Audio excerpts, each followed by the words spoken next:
Okay. All right. We live? Okay, cool. So I don't know if you know, but LLMs kind of suck. Do you know that yet? It's not AGI. Sorry if you're not in. I'm in. I'm in on the real knowledge here. You're not, and that's okay. That's okay. You're here to learn. I'm just kidding, by the way.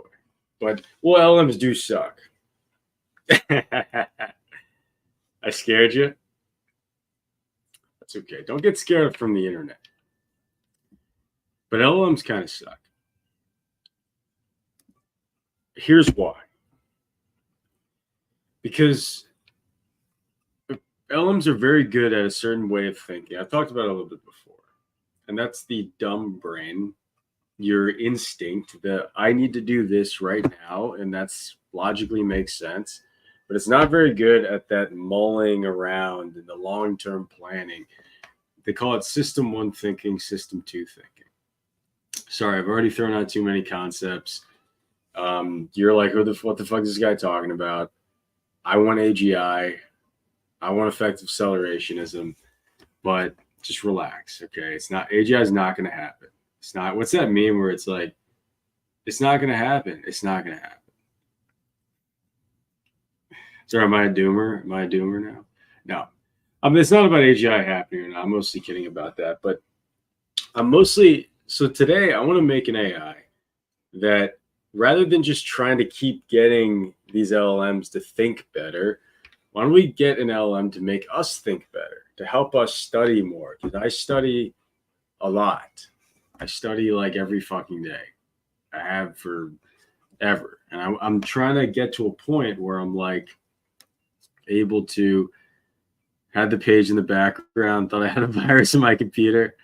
Oh yeah, Manuel, links don't work in the chat. So you can post links on Discord or something. So today I'm going to try to make something that helps me think better, helps me give it a direction, and it can gather some resources and use the thinking it can do, the contextual thinking where you can just see get a context and auto-regressively get the next things that you need. That's what LLMs are good at. They're good at getting the next window of things. They're good at making that instinct decision. You got to go get the ball. They're not good at planning your future. Boy. They're not good at that shit. So we're going to use its advantage here. And by the way, if you don't know what I'm talking about, let's talk about system 1 and 2 thing. I already searched this. It's a paper, visual anagrams generating multi-view optical illusions and diffusion models. Nice. So system 2 thinking is the near instantaneous process. It happens automatically, intuitively, and with little effort. It's driven by instinct in our experiences. System 2 thinking is slower and requires more effort. It is conscious and logical. So part of why LLMs are, and by the way, I'm going to get into the building. Right now, we're doing the thinking, okay? You can't only build, all right? You have to study, and then you have to build. Did I scare anyone? I know I scared Manuel. Sorry, I didn't mean to scare you. Maybe my volume's a little loud. I raised the volume on this one. Hi, how's it going? I need to start just fucking screaming into the mic and be like, do you feel 10x yet? And then, so in my brain, I'm constantly yelling at myself. And that's why I see the doctor every day. Just kidding. All right. So system 1 thinking, our brain's fast, automatic, unconscious, emotional response to stimulus. That's obvious. For me, I'm like, well, that makes sense. That's how LLMs are. LLM has stimulus. The stimulus being the things that have just happened, things that have just been said. And then it responds to the stimulus by guessing the next thing. And it just keeps doing that, right? It doesn't have a time to, like, because when you say something, you're not always just using everything you've said. You might have some thought, some intuition that comes, right? So system 2 thinking is the slow, effortful, logical thinking. You're that thinking guy, you know, mode in which our brains operate when solving more complicated problems. You know, this is what men do. Okay, we ponder, we think, we put our chin down and we think, put our chin up. For example, system 2 thinking is used when looking for a friend in a crowd, parking your vehicle in a tight space, or determining whether your life actually matters. And it turns out it doesn't. Just kidding. It didn't say that. Reasoning. Okay, yeah, we get it. I'm not just going to fucking read this thing. You get it. It's LLMs suck. All right. So, but we're going to use them because they don't suck that much. They mostly suck. And here's my idea. Today, let me open up. Let me create. I just did mkdir without fucking doing anything. All right, let's create a folder for this project. I'm gonna call this my nerd buddy. Isn't that creative? Oh no, wait, my 10x nerd buddy. What the fuck? Who am I? I'm not gonna call it my nerd buddy. It's my 10x nerd buddy. What the fuck? We call things 10x here. Look at how many projects. Oh, I put in the wrong. It's one of those days, right?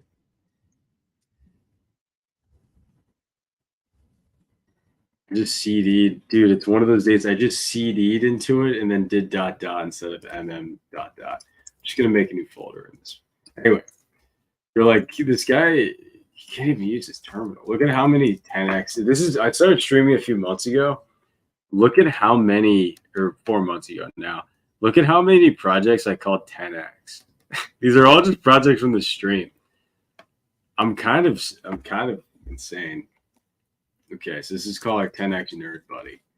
So create a README because we create our READMEs here. If you don't create READMEs, you suck. Okay, so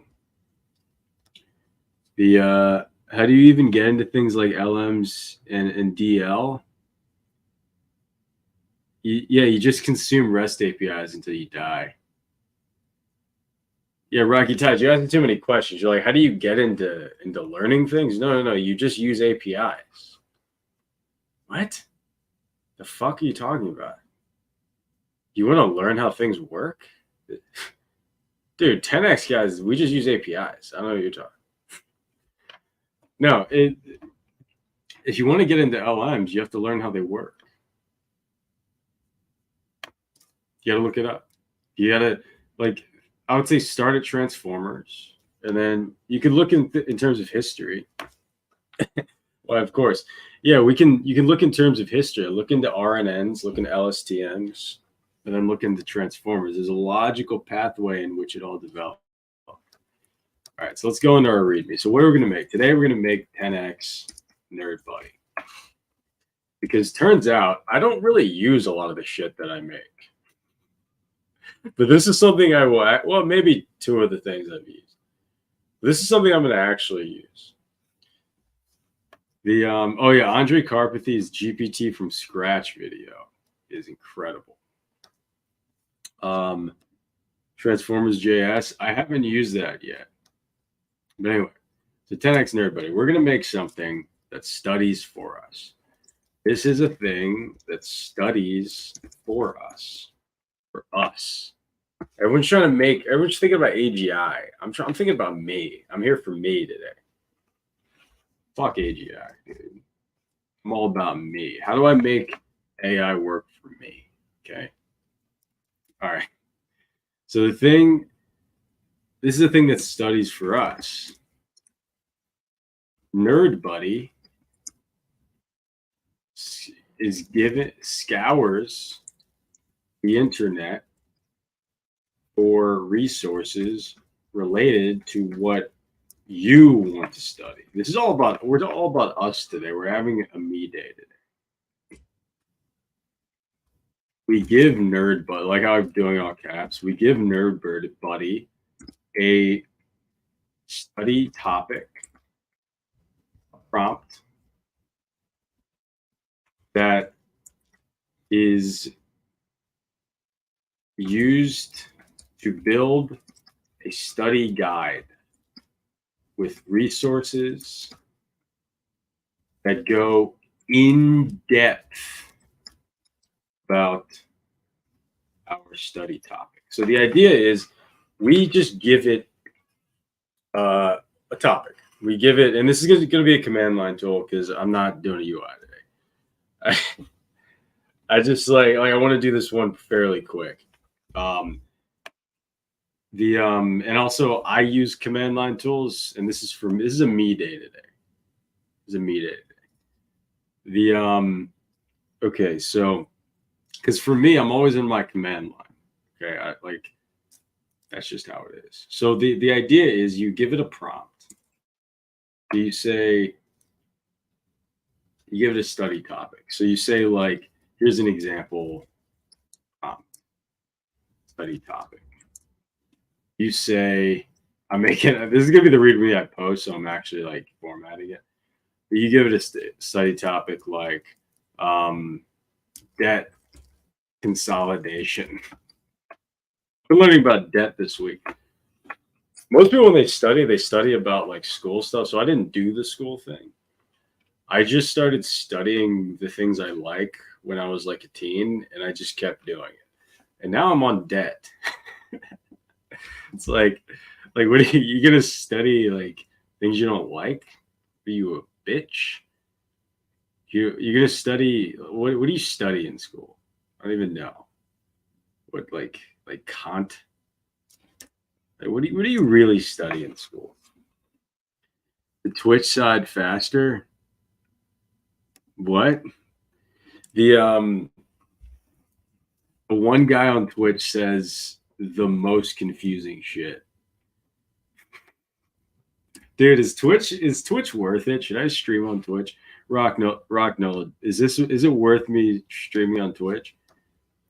I was the Rocky Tides guy, but the delay was greater than. Oh, you're Rocky Tides. Oh, okay. Okay, cool. So you're like you're a person here. I was like, you're not an unknown. Okay, cool. All right, so interesting. Twitch is faster. Interesting. I still don't like it. But you give it a study topic, and you want to say like cover everything about. Well, I'm unknown. YouTube just sent me to my feed a few days ago. Oh, nice. Yeah, dude, I'm gonna be building a lot of shit. You wait, just for you, Rocky Tides. This is just for you. Okay, it's cover everything about debt and the history of it. Consolidation. And then you can do whatever you want here. So I'm just the history of debt in America. Why is debt important? You get what I'm saying. But like, so this is what I want to study. So this is the prompt. Now, I don't want to just fucking ask ChatGPT this because it's going to say a bunch of stuff. It's not going to cite anything. It's not going to be real people. I want to actually get real people saying stuff. Sorry. That's just me. And I want to get an actual list of resources that actually get not just about this topic in the breadth, gets it in the depth. Okay. So focus, motivation, and flow is essential for us to learn effectively. If you make an AI, provide that for the user, and then you can 10x. Maybe. A lot of claims in there, MT401. Maybe. Okay, so debt consolidation, history of debt in America, blah, blah. Doesn't matter. This could have been about anything. This is my topic. So the output, our nerd buddy output is going to be like a markdown file and a markdown file because I like markdown files too. So I wanted to output a markdown file that gives me a list of resources, study, links to the PDFs and web pages. And, you know, maybe no more than like 20. I don't want it to give me like fucking like 1,000 resources, right? And I also want to give me a study guide that tells me which, oh yeah, also summaries of each resource. The study guide that tells me which resource is the most, and by the way, it's going to be a brief summary because I can't but I'm going to be web scraping here. For a lot of these, like these might be PDFs and shit. So I can't just scrape like a book and give it to the, like that won't fit in the context window. So we're going to have to figure out a smart way to summarize this. We might just use the Google search result feed, or we might only do you deploy the apps you build on your streams? Some of the streams. This one is going to be a command line tool, so it's not going to be a deployed app. Some of them I've been deploying on Streamlit. A lot of them are just GitHub projects that you can just get and use. But because these mostly the ones I'm deploying are probably going to be on Streamlit. This one I want to do all in JavaScript, so this isn't going to be a Streamlit project. Even though I like Python, but today I'm going to do this all in Bun. Okay, so it's like Node. Bun's just like Node. It's not nothing too crazy. Misspelled resource because I'm a fucking retard. Okay. So study guide that tells me which resource is the most 10x. What was I saying? Oh, the most relevant and in order of which resources I should read in a structured guide. So I want to have a study guide using all these resources I scraped, and I'm using Llama 2 because I don't want to support like OpenAI right now. They're not on my good side. And I want to see how far I can get on Llama 2. That's for no real reason. It is for a reason, but we don't talk about it.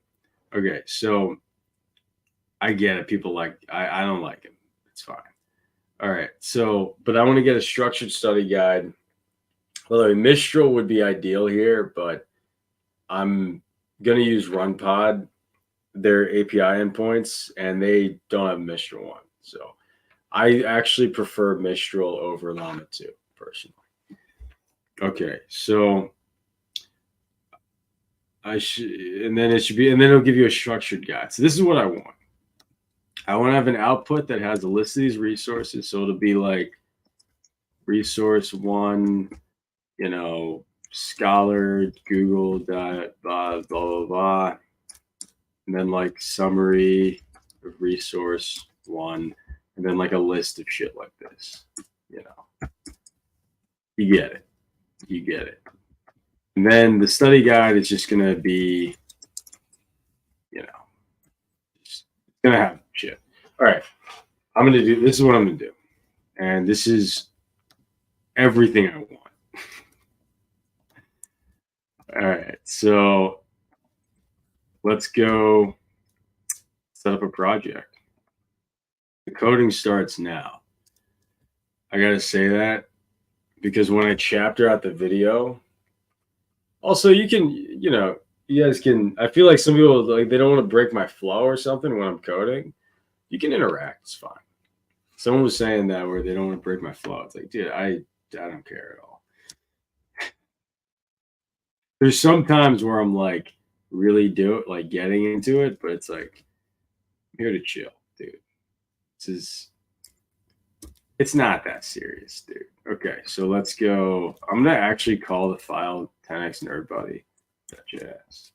I'm gonna keep this all in one file today. How about that? Just try to CD into the fucking file. So what happens when you're just too in it. I wonder if Bun has a CLI thing built in. You know what? We don't have to do any command line input for now. For now, we can just get read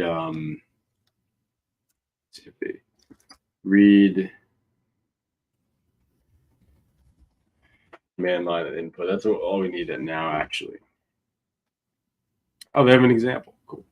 Everything's just working out for us today. Isn't that nice? Type something. Oh, they just await line of console. What the fuck? Is that actually how you do it here? That's interesting. Fun's interesting. Your nerd buddy.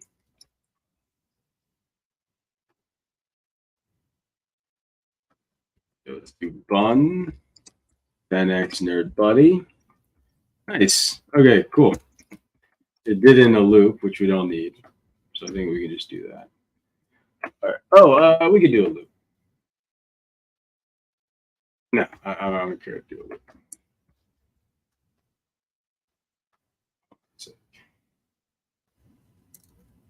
Is there a way to? Okay. I don't know how to get that out of loop, so I'm just breaking out of it after the first thing. I don't know. I didn't know you could do line of console like that. But the of is a. It doesn't matter. I'm overthinking. All right, I'll just break out of it. Okay, so you type this.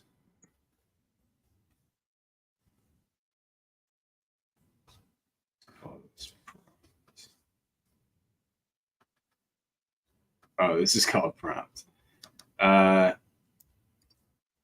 It's confusing. So we'll just call this.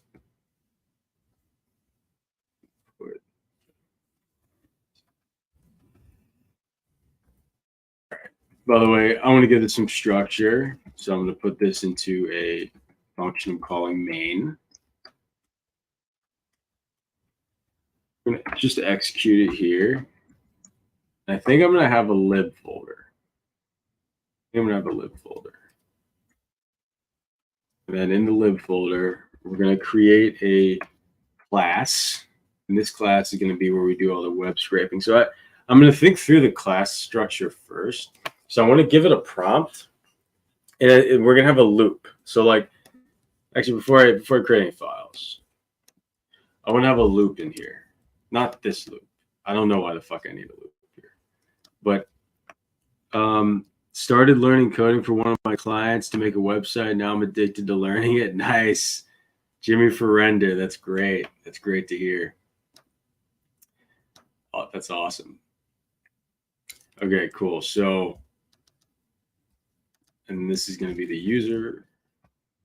I'm just going to say nerd buddy prompt. It's fine. You can make your code whatever you want. All right. So anyway, the way I want this to work is after this runs, I want to have a research loop. And that's going to be where we get the resources. We can call it like a resource loop, but that doesn't matter. So we're going to go get, we're going to get keywords for the search. And we're going to use Google Scholar as a search, actually.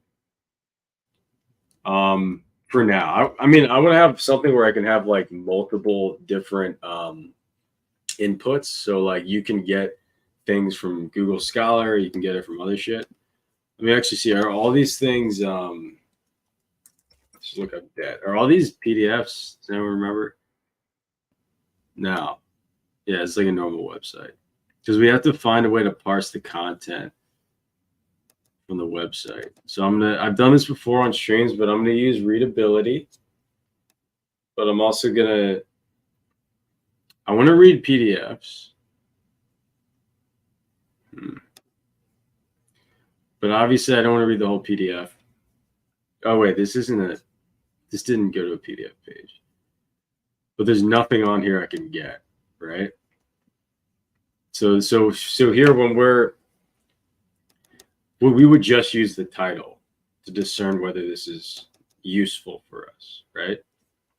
Because I looked up debt here. So let's say it gives us the keyword debt, right? So I looked up debt here. I don't have any, I have this. There's not a lot of context I can give the LLM because I need to determine which resources are relevant in the search.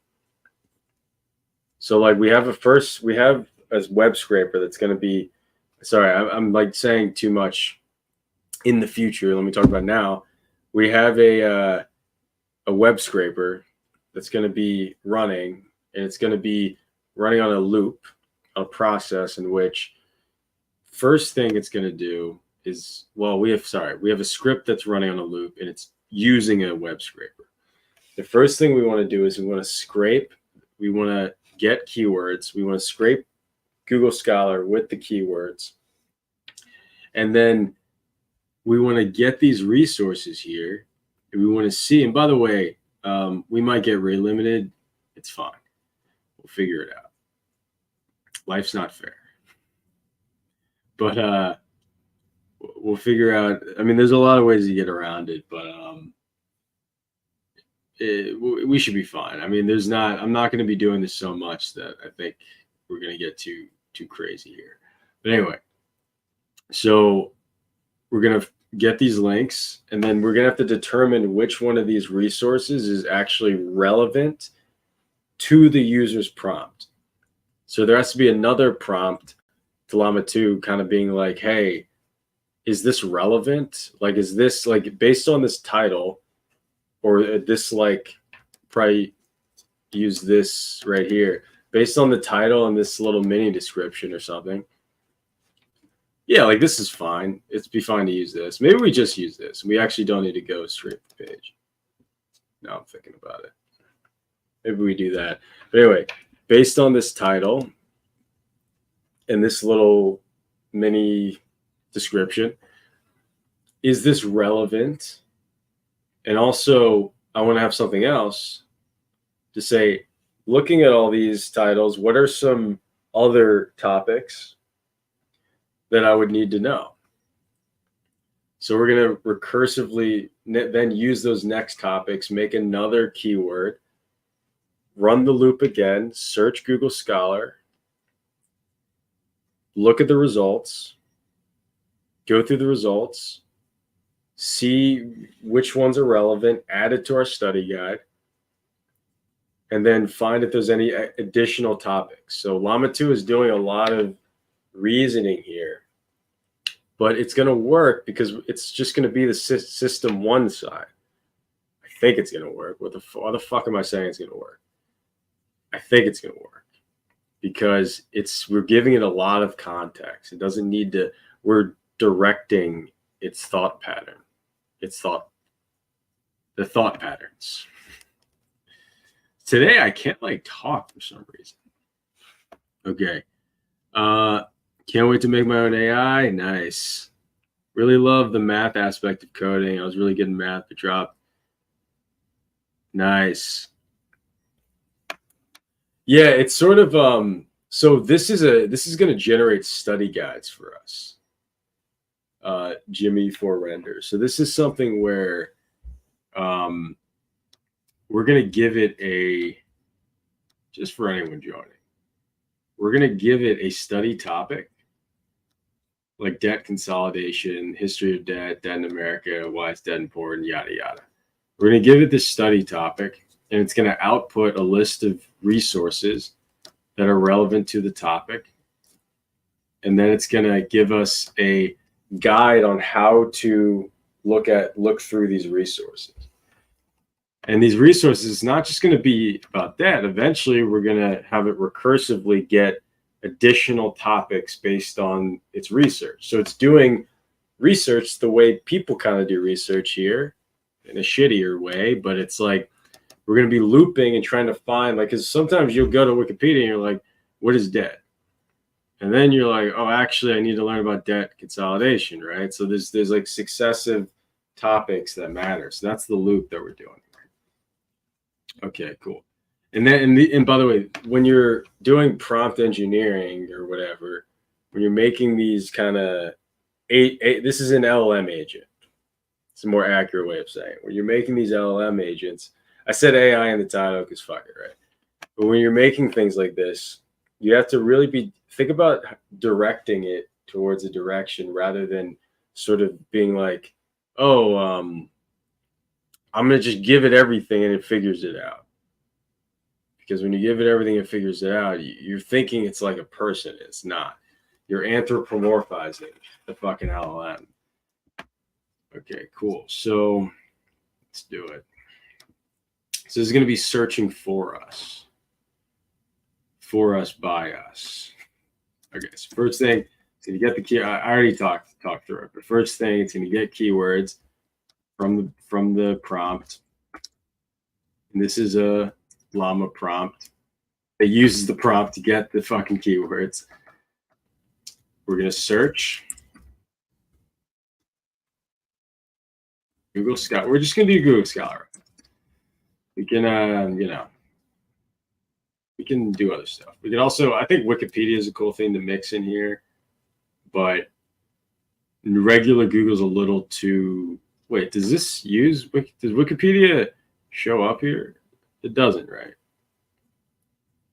doesn't really matter. I mean, Wikipedia is not like as good of a resource for things. All right, so we're going to search. We're going to analyze which are relevant, which results. They should all be relevant. But also we want to make this fairly abstract. So I want to make it so I can sort of input different,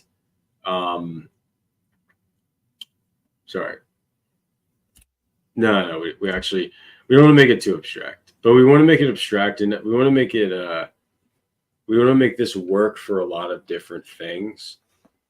But I am literally going to do a scraper for Google Scholar. I just want to be clear about that. This scraper isn't going to work for anything. There's ways to do that, but I don't want to overcomplicate it in this stream. You get it. Everyone gets it. Everyone gets it. My nerd buddy. Analyze which results are relevant. It's only for the 10x dudes, by the way. This is not for the many. This stream is for the few. Okay. The crushers. You want to know how to make LLMs your bitch? This is it. All right. So we're going to analyze which results are relevant. Catalog the relevant results. Find additional keywords to search using the relevant results. So we're just going to keep going more deep, just deeper, not more deeper. We're going to keep going deeper and deeper into the topic. And then we're going to restart the loop. Well, we don't have to, maybe I should number these because we're like,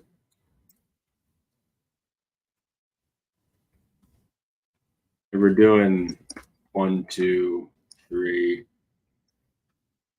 4, 5, 6.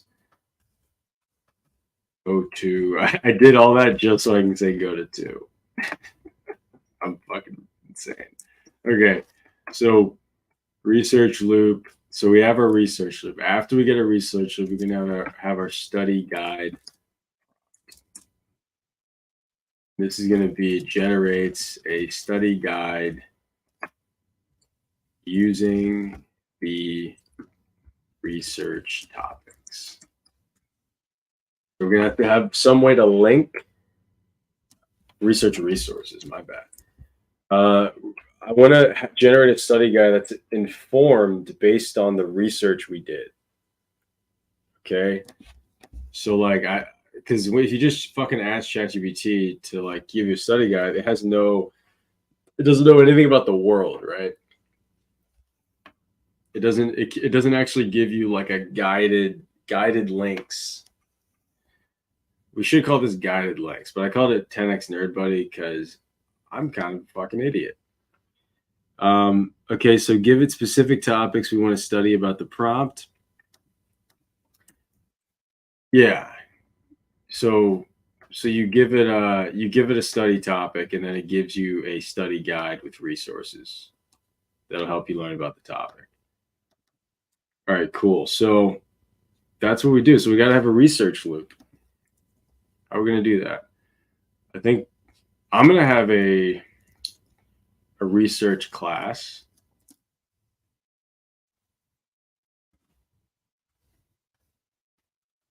Look at me making classes. The other streams, I wouldn't even fucking make classes because I'm too fucking cool for that, obviously. We're going to pass in the prompt. You don't need to structure your code.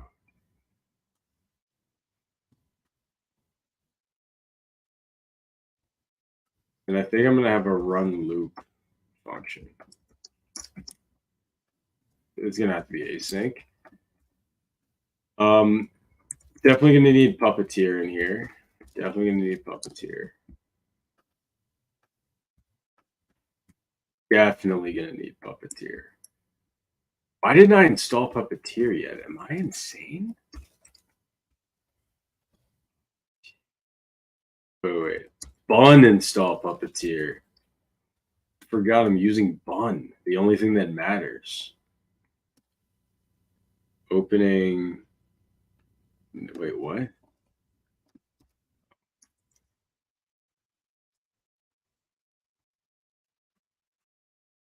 I think you can't. Yeah, I need like a uninstall Puppeteer. I install Puppeteer. Nice. Yeah, you can't like install anything if you don't have a package JSON. That's our run loop, and that's what we're gonna do all the stuff we just said in there. So in the research class, I'm realizing this is kind of. So I'm gonna have a research class. I'm gonna have a study class, or like I'm gonna have a prompt class. Kind of for storage. And the prompting is going to be where I sort of use Llama 2. No, it's going to be where I store all the prompts.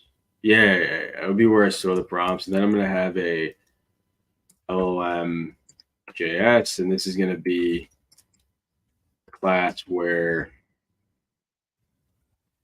actually I don't even think we won't even need to pass anything to this, but this is going to be the class that does the Llama 2 shit. So this is we're going to have like, this is going to interact with runpod's API.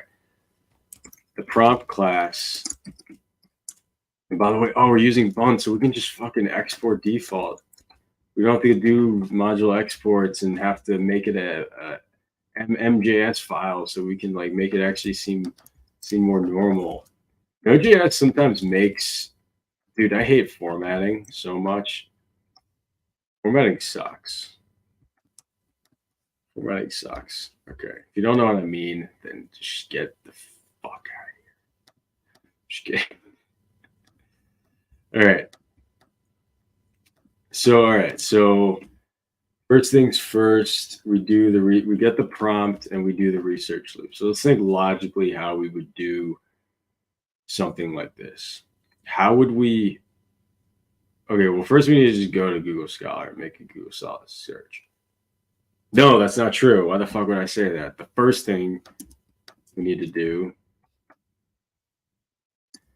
assuming we run the loop, the first thing we need to do is get the initial keywords. No way you making this. I'm making this. Logic is an illusion. Fluttered, I'm glad you're here. Is logic an illusion? Abhinav, I'm glad you're here. For a second, I was like, I was like, that is obvi enough. No way you're making this. Dude, I'm making it. Why is logic an illusion? Explain that. Explain yourself. So let's get the initial keywords. We got to start working on the LLM class. So let's have a request to, we'll have runpod, or we'll just say llama2 request. Why did I do an underscore? This is JavaScript. All right, llama2 request, and we're gonna pass in the prompt. And I have a go here. Let me get my fucking API key. By the way, the API key, I always change them, so I mostly change them. So you're not, if you get this, you're not a hacksaw, okay? All right. So, you know what? I'm actually gonna make a constructor, and I'm gonna set up the API request in the constructor, or the API key. Constructor.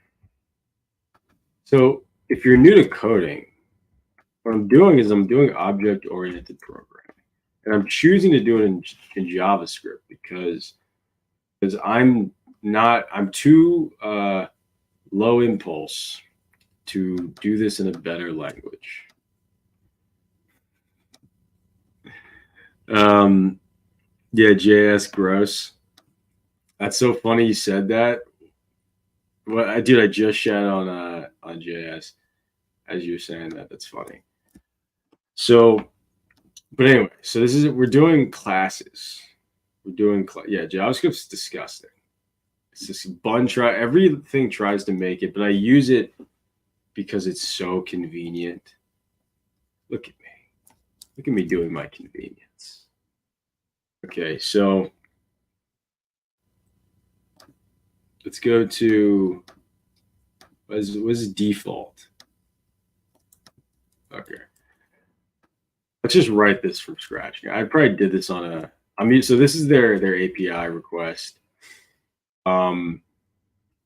Let's make it looks like it's this is, if you get just like a curl or HTTP request or whatever, this is how you convert it into a fetch call in JavaScript. Isn't that nice? Isn't that cool? Isn't that nice? Isn't that cool? Isn't that fun? All right, so you have this run sync thing. Sometimes it fucks up and it makes it into an async thing, but I think we should be fine. None of our context windows should actually be long. I'm pretty sure, like significantly long. I think we'll be fine. Let me think. Yeah, I think we should be fine. Okay. So the headers are going to be, looks like we have an accept header. And it's going to be an application JSON. It looks like we have an authorization header, which is going to be just our token.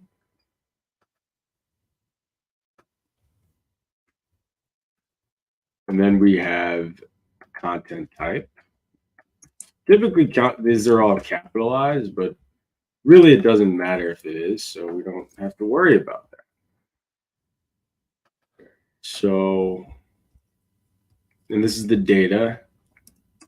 I believe they call it body, and we have to JSON stringify it because someone made a mistake making the fetch API. They didn't think, hey, every person is going to have to always JSON stringify this. And they were like, you know what? We don't care. Hey, maybe I respect it. Just the lack of thinking about users. That's okay. I'm not a victim. I didn't make no JavaScript, so who am I to complain? It's like you own what you create, you know. All right, so let's pass in the prompt. The cool thing is we don't have to do any prompt formatting. We don't have to give it any. We don't have to have any system formatting or anything like that. Let's see. I don't see any code as gross than the other. Just can you explain a little bit about constructor in terms of operating? Oops. In terms of oops. Ask ChatGPT.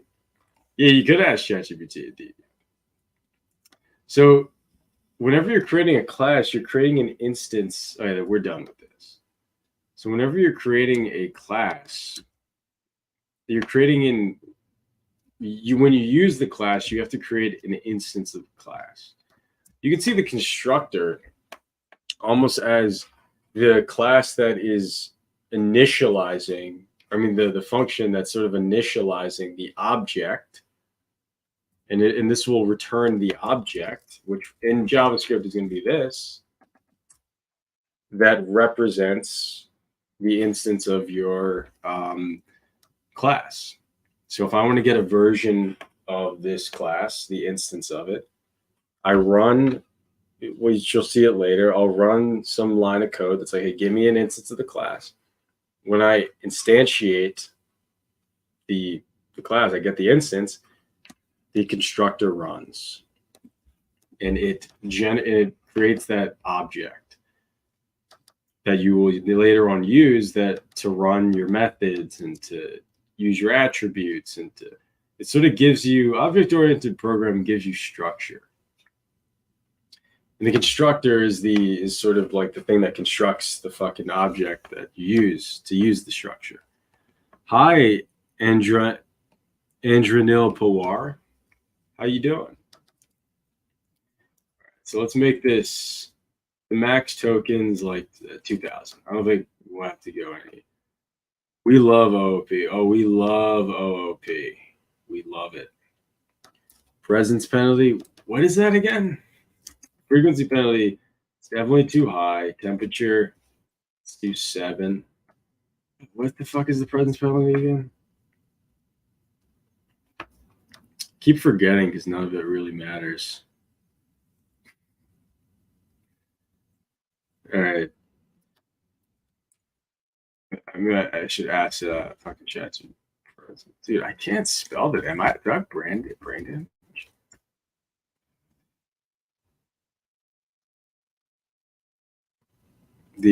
I just want to.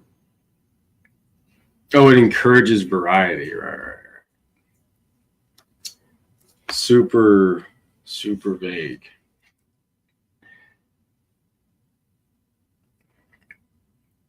I forgot what I'm gonna keep it at 0.2. It's fine. Sure, it's nothing too crazy. All right, so that'll be this is our OMA2 request. I think that's all we need in here for now. It's fine. All right. So the prompt class this is kind of just storage. I kind of just need a place to put stuff here. Okay, so this first prompt is going to be a prompt where we need to get keywords. These are our initial keywords. So we'll have get additional keywords is going to be 1. So to get the initial keywords, we're going to do, this is how we're going to do this. Then we're going to trim it. Okay, so to get the initial keywords, we're going to say you are a researcher. I don't have to fucking say this, but researcher bot that is good at searching Google to study a topic. Given a study topic, you must provide a search query. Oh yeah, I should say get init query. That's fine. It's fine. You must provide a search query that will be used to research said topic. You must follow directions below. I like formatting it like this. It's worked so far. So far, it's been pretty good. Isn't arrow function just better? Don't need to deal with this and new keywords. Why would you say that? That doesn't make any sense. Don't just assume things, Aditya. Why would arrow functions are a totally different thing? So an arrow function is really just a way for you to not have a function context when you're writing and that's a JavaScript thing. And it's fairly optimal. The concept of object-oriented programming is outside of JavaScript. It's more general. So when you say it's just better, sorry, I'm not trying to be a dick. I'm just saying it's not that anything's just better. Everything has a use to it. So it has a different purpose. So you have to think about what is the purpose of an arrow function and what is the purpose of a class. It's not so much like, and then they're not interchangeable. They don't have, you can't really replace one with the other, because the idea of this keyword isn't the same as object-oriented programming. It existed before classes were in ES6. Okay, cool. So you must follow the directions below.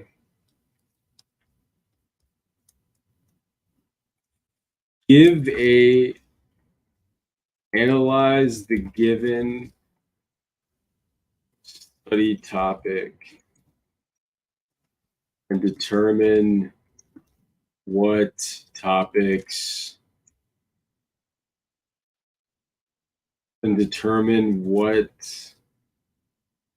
would be relevant to learn about the topic. It's kind of weird. No, that actually makes sense. Okay, so analyze the given study topic and determine, okay, output a search query no more than 4 words that will help you find information.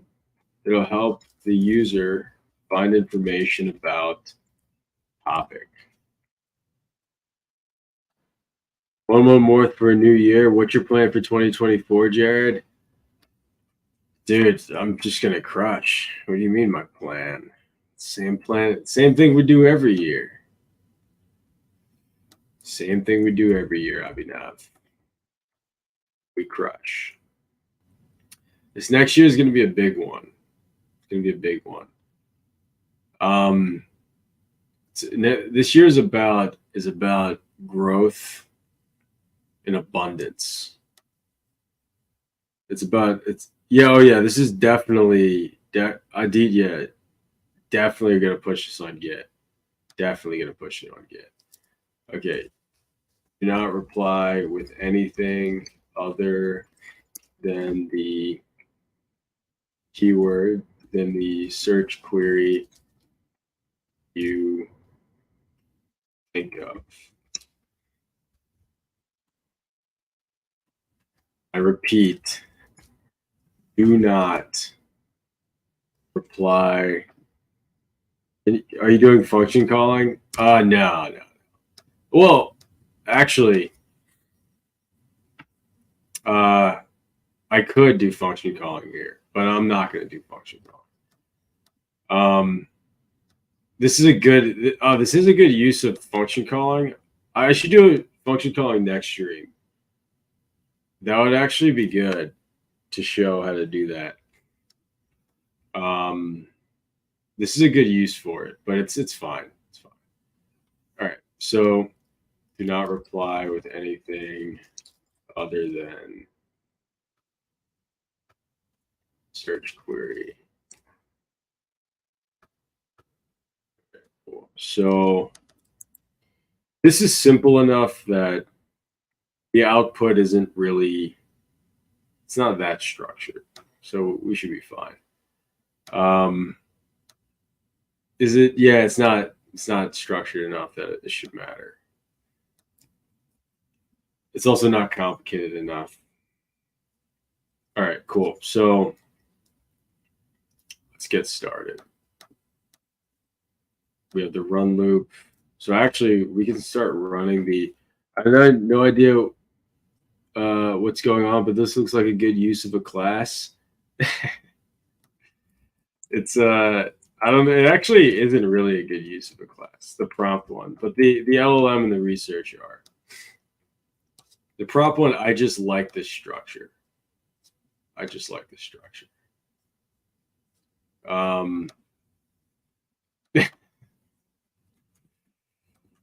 Just tuning in. Hey, what's up, Ryan? You were here before, Ryan, right? I think I remember Ryan here. It's kind of a generic name, though, so I don't know why I'm like assuming it's the same Ryan. All right, so let's do this LLM thing. Yesterday, nice, nice. Well, oh, why am I doing require? I want to do import Puppeteer from Puppeteer. I want to say import LLM from LLM. I often like doing my importing my things, my vendors first. And then I like having the standard libraries at the top, vendors, and then like the modules under it. That's just what I do.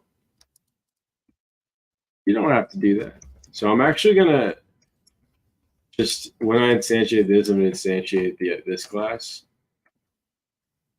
So like, it's not really that relevant, but it does kind of matter. So actually, what we need to do is, oh shit! Actually, we can set this up differently. Set this up a lot differently. Hold on. We should take in the keywords. Yeah, that's what we should do. Then in here, so first we can get research. And then it's from research. And then we could say, just get research up here.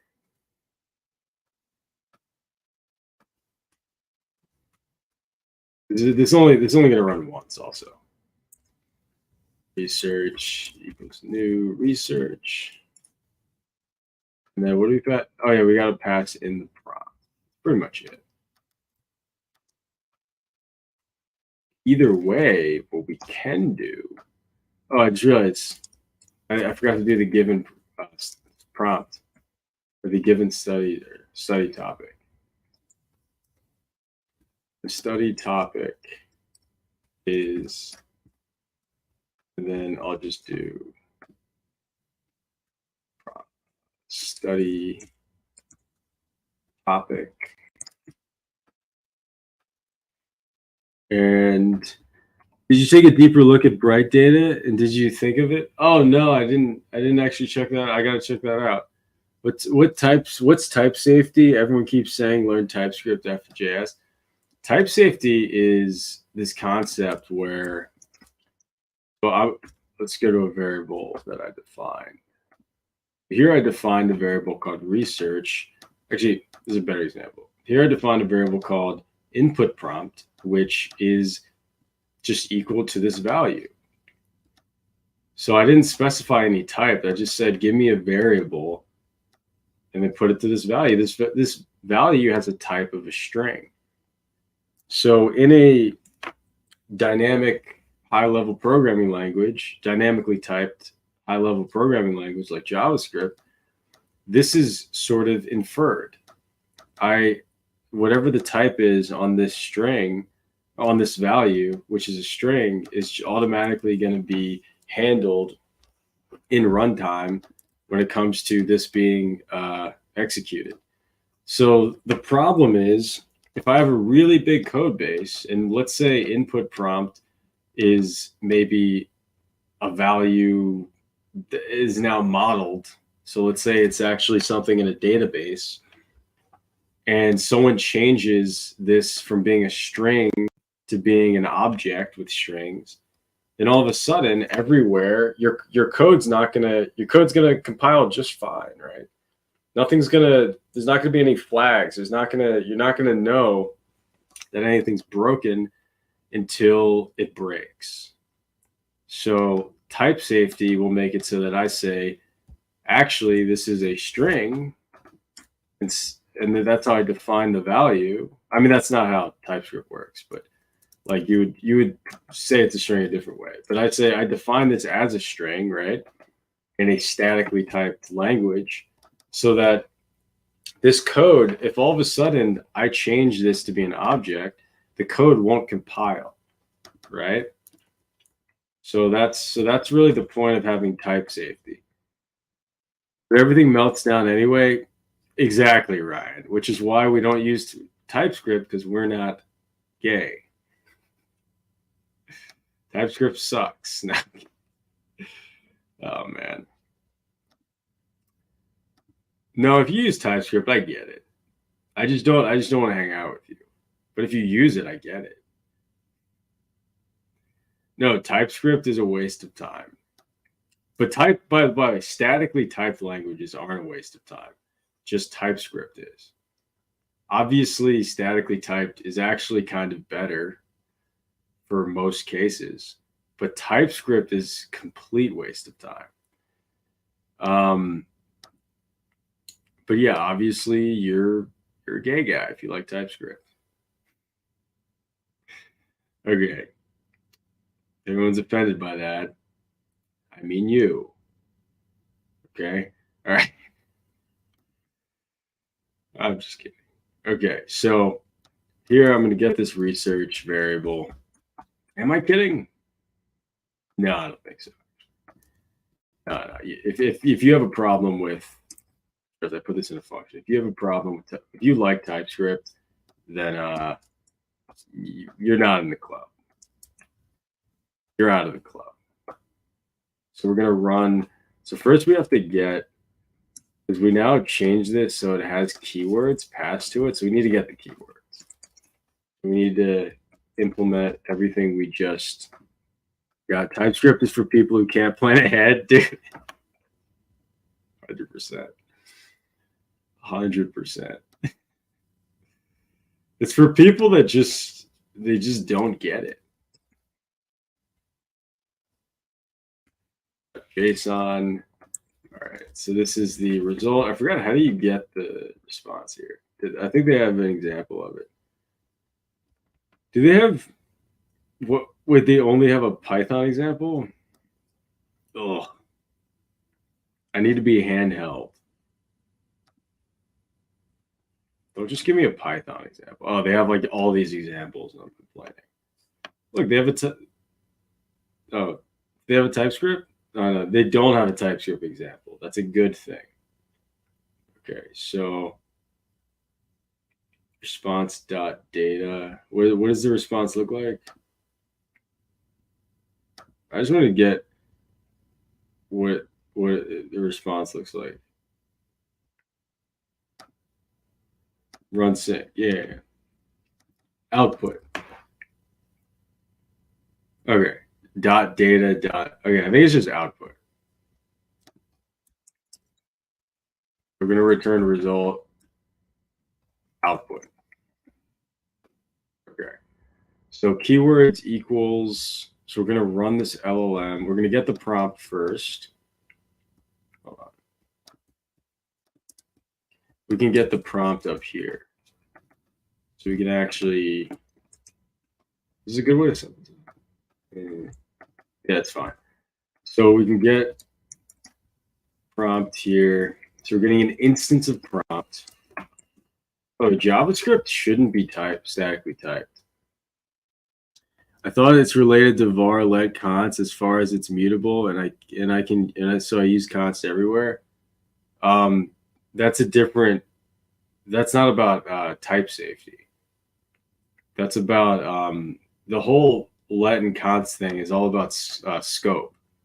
So like let and const. So if I defined a variable right here and I said const var, or I said let's say let to make it less confusing. If I said let variable equals 1, then it doesn't exist after this runs. It won't exist in this scope here because it's only in this scope, which is sort of everything in the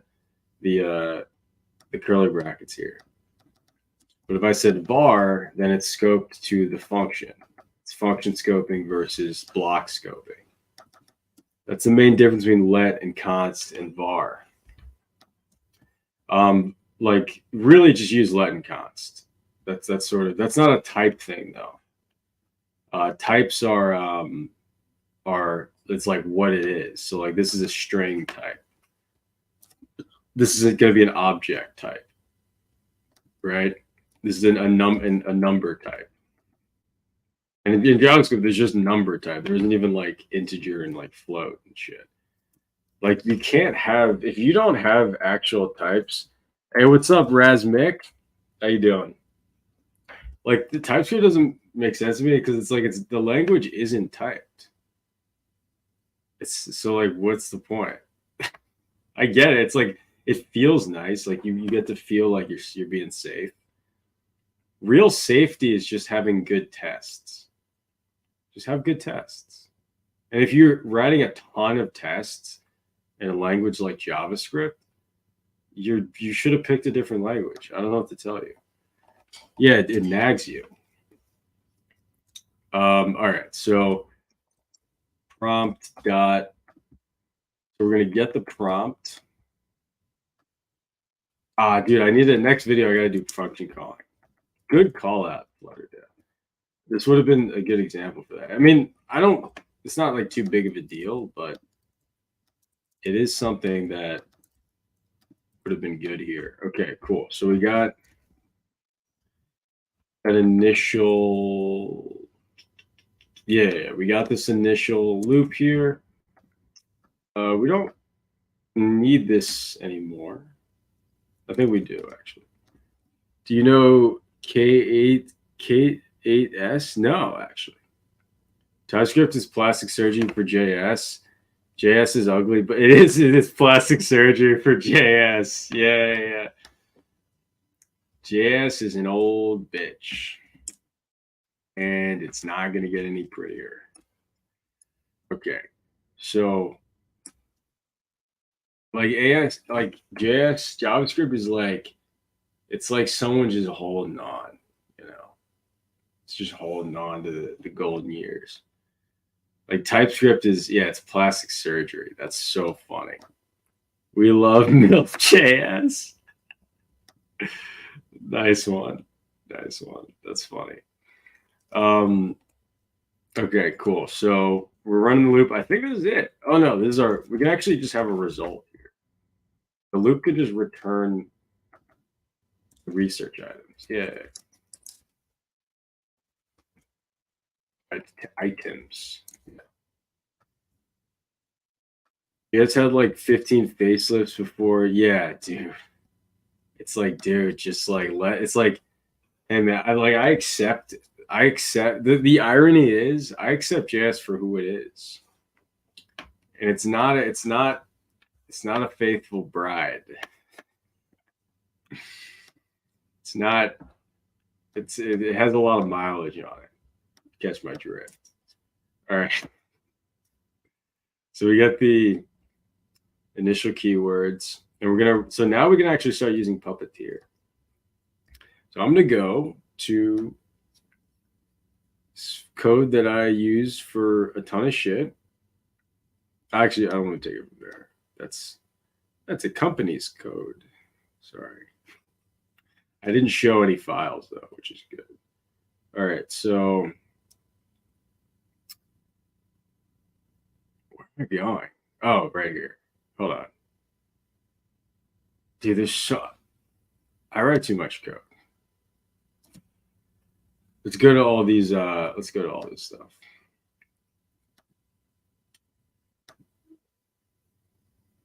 Let's go to all this stuff. Where's like a thing that I made that I had to do Puppeteer? The leak code solver? The hacker bot? I think the hacker bot, right? Yeah. Dude, the hacker bot video is so underlooked. It's like, it actually kind of pissed me off a little bit. BRB gonna add Botox to my TS config file. Nice.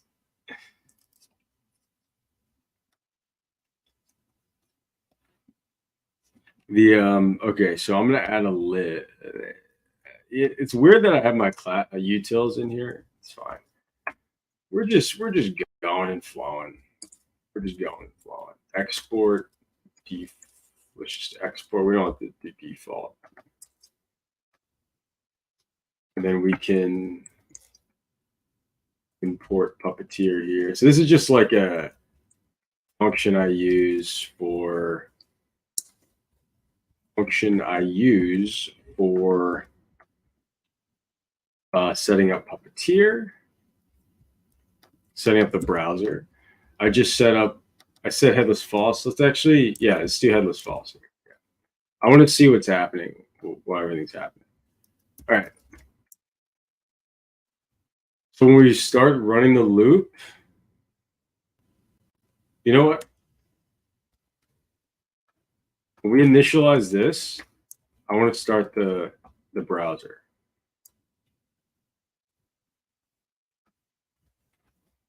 So I want to say browser page. And then I'm going to attach, I think I mostly need the page value, but I'm going to attach both of these to the class. And here I'm going to say, when I start running loop, the top of the loop is just going to be the search. So we're going to go to Google Scholar. We're going to do a search. Hold on a sec. What is this part? I think I can get rid of that. I can get rid of this. Let's just do this.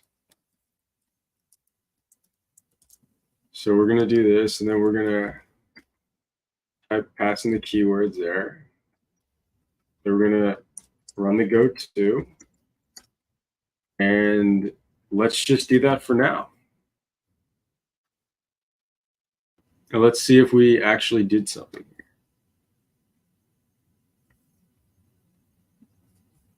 I feel like oh yeah, well this needs to be a wait. Oh no. No, yeah. Yeah. That's an await. I'm passing in the wrong prompt. Am I passing in the wrong prompt? Oh, this is wrong. Hold on. This is the keyword prompt. My bad. We didn't actually execute it. Hold on a sec. I have to get the LLM class. It's going to be LLM. Then we're going to do LLM.llama to request. Keywords prompt. And then here is where we're going to get the keywords. Okay. Now we're passing the keywords. I don't know why I forgot a whole step there. All right. So what's the new market first? It was non-tech company to provide tech. Now it seems to be tech company to provide on tech. What's the new market first? I don't know what you mean, Aditya. Never knew data was sent around the internet until they forced me to learn some weird, annoying syntax. Thank God they invented TypeScript. Yeah. Exactly. It's like, yeah, I didn't know. Like, it's like also here's another thing about the TypeScript thing. It's like, do you want to make it more? Like, do you want to debug more in JavaScript? Like genuinely. Like it's a like if you're because sometimes you have to be smart about how bad your foundation is. If you have something that isn't a very solid foundation, why would you add more time using the thing that has the bad foundation? Just build around it, dude. My JavaScript scripts are simple. Simple. Wait, if I'm using Python or like what other fucking like, dude, I like only code in Python now. But if I'm using like Python or C++ or like Golang or some other thing, like why, like if I'm using like Ruby, if I'm using a language that's a little more, Ruby's not that great, honestly. But like C, like something that has a little more of a solid foundation to it, then then in that situation, I'm gonna be like, yeah, like I actually know that debugging is gonna be easy for me because it's kind of made for debugging. Okay, cool. So I think I'm good to run this. It's obviously gonna break, but that's fine. Yeah. Page.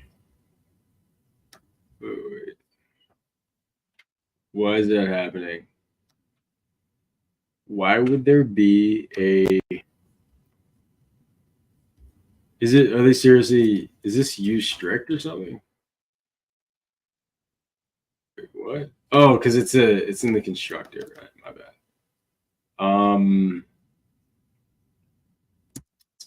Let's pass browser page to this.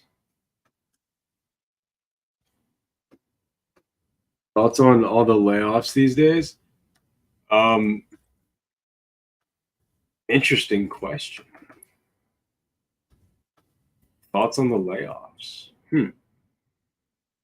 I think it's kind of just what happens when you're not needed is you get laid off. That's all it is. People don't tend to lay people off if they're really, really needed. They tend to go under if they have to lay off a lot of needed people. They're just getting rid of the fat. That's really what it is. It's like, well, what's happening is they hired too many people from 2020 to 2022. And I saw that writing on the wall, and I was telling people who were getting all these jobs, and I'm like, so they opened the gates up really quickly. Let's actually talk about this real quick because this is important for anyone in tech that's at an individual contributor in the tech startup world. It's like, so in the 2019 to like 22 time, they opened up the gates. So like they made the interviewing easier at like most big companies. They made interviewing a lot easier. They made a lot of the jobs like people, and I saw this firsthand at some companies. They started like opening up more junior roles for things, hiring more entry level people.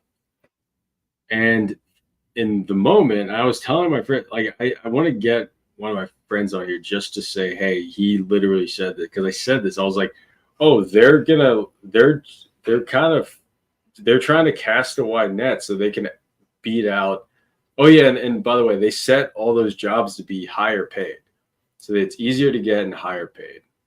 I was like, oh, they're trying to get more attention. This is a competition.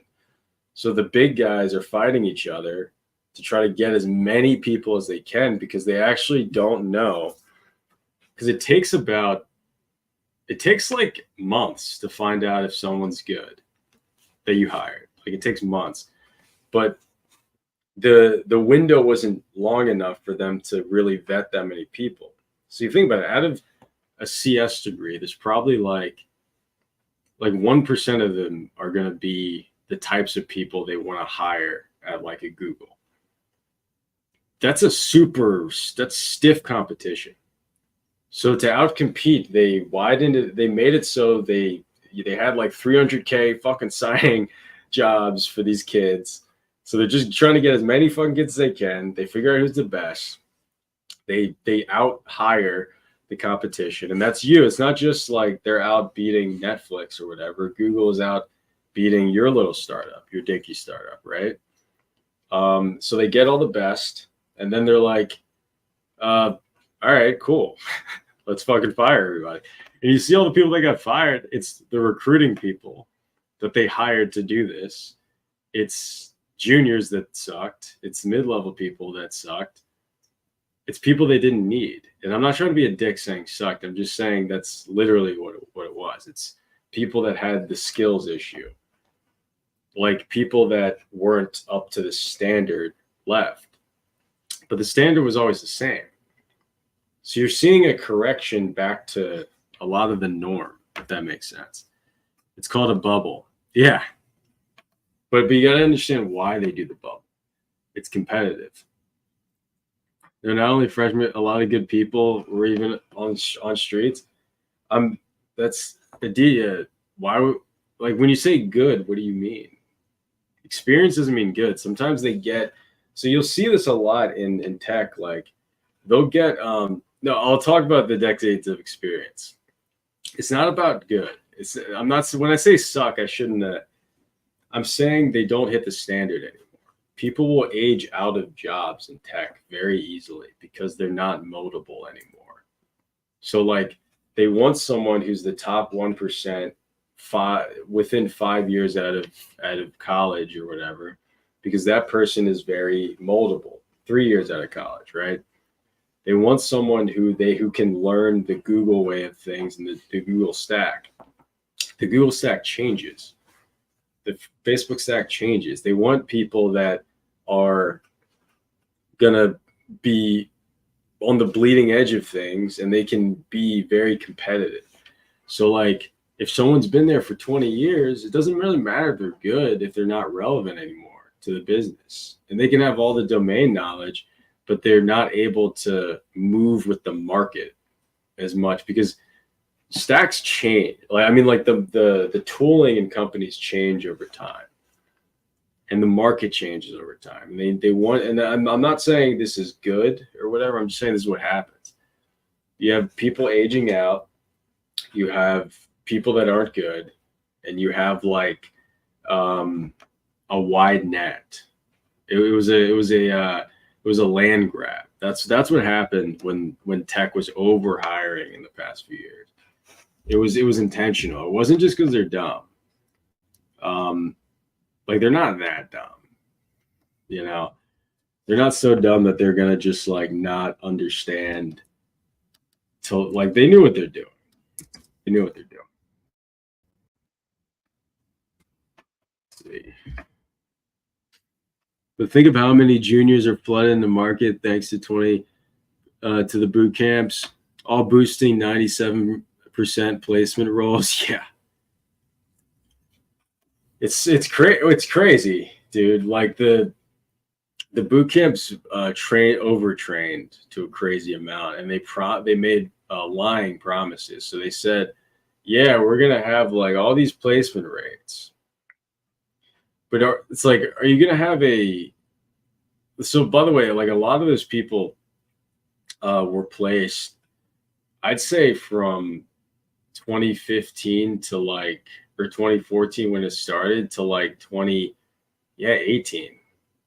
People, there was a fucking 97, 95% placement rate. But after that, it's like, who you going to place? Like, where are you going to go? Because the problem is people don't like hiring juniors, unless most companies don't. So most companies, their window isn't that long. You know, like bigger companies, they have this wide window typically when it comes to like, oh, we need someone who's going to be here for 10 years because we have a solid frame of our business. So we need to know. It's like, yeah, we can train you for 6 months. That's fine, right? Startups, like a lot of companies are just in tech, just don't make money. They're in the red. So how are they going to hire like a junior? Or they have like fundraise. I mean, like some will because they can pay them less. But most juniors are they paid like 100,000 for their degree, and they're expecting like 80,000 at least, and like 100 that some of these juniors are expecting 100, 120, like some juniors are expecting, and like the top schools are expecting like 150, you know. So it's like are you gonna hire that person? Or are you gonna hire some guy who has like 5-10 years experience, who's like, yeah, I'll take like 150. Like a lot of engineers are bad at negotiating, so they'll just be like, yeah, like I'll take like 120, even though I have 10 years of experience. So that's typically why a lot of people have a hard time getting the jobs, is because most people don't want to hire. They don't want to invest in their talent unless they're at the top, unless they're like money-making businesses. Because money-making businesses know they have to invest in their talent. I feel like learning new tech stacks isn't that hard. Once you learn a lot, you start to see between the lines. No, Javi, you're right, but like you're not in the many in that perspective. Just being real, like you're right that like you get better at learning stuff the more you do it and all that. But most people don't have that perspective, and they just don't stay up to date with things. Let's see here. They want sweet 2+ years of experience. They want someone who's going to take ownership. If you want the real advice on how to get the jobs, you got to learn how to take ownership. They don't want people they don't want to have to think about you know, too much. Unless they're like a lot of companies, they're really smart businessmen, and they know they have to invest in their talent. But that's not a lot of tech. It's not a lot. That's the few. It's not the many. It'd be nice if it was like mostly like that, you know. Let's see. Can't find. Oh, I didn't import the setup route. Good convos. I like talking about stuff like this because this is the game. And I now I'm starting my own company, and kind of I haven't really been in the tech, like trying to get a job for a while, but tech is very interesting because you can kind of see the whole playing field pretty easily. Yeah, initiative, ownership, action. Yeah, they want someone who can take action, someone who can also make decisions. Sometimes those decisions is to offload the decision. Software engineering isn't anyone's cup of tea. Development is. I don't know what you mean by that. What's the difference between software engineering and development? I feel like those words are nebulous sometimes. It's like, what is the difference between software engineering and... I couldn't find Chrome. I had the same issue before. I forgot. How did I fix this before? Totally forgot. I fixed this before. I fixed this on the last stream. I had the same issue. That's so funny. Yeah, and I clicked this link. Yeah, nice.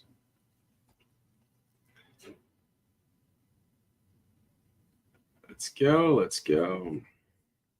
Yeah, it's like my Puppeteer Chrome version's weird. Yeah, I would say like, if we're being real, you should probably get used to... Oh, I need to do this. Yeah, that's what I need to do. If you want to like... Oh, shit. I need to do bond. Wait, why does that not exist? If you want to like... You gotta really... Sorry, what was your name? What job you said is really important. It's like you gotta... About like learning new tech stacks. Like you gotta... If you can get good at learning new technology, you're good. Engineering is novel. Development is just configuring, in my opinion. Yeah, I think that's probably true. But engineering doesn't have to be novel. Like, because sometimes when you're building something, you're building it and it's been built. Most web apps these days are just configuring multiple integrations. You're not coming up with your own stuff. Yeah, 100%. 100%. Yeah. I feel like you have a developer or an engineer. I feel like the idea of the concept of there being it's like there's people that I know. I'm like that guy's a developer. I'm like that guy's an engineer.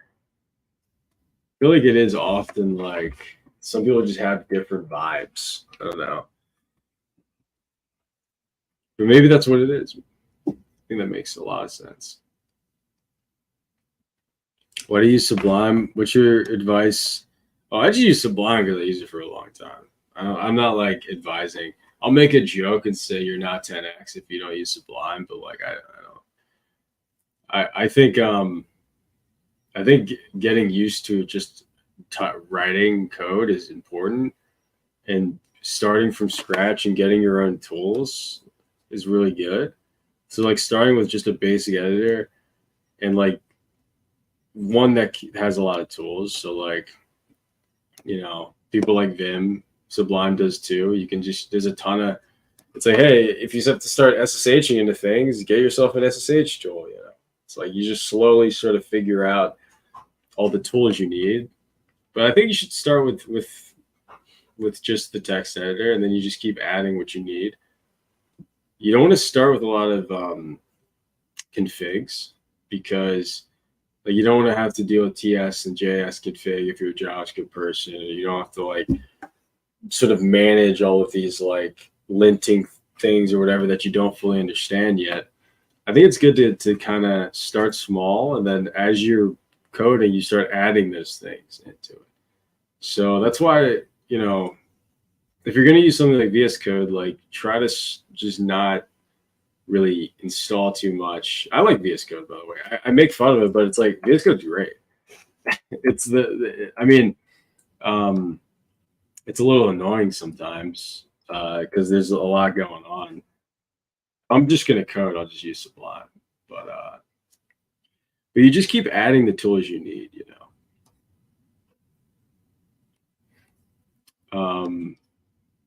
Yeah. All right, cool. So rerun this on 10x. Everybody, again, everybody prompt debt consolidation,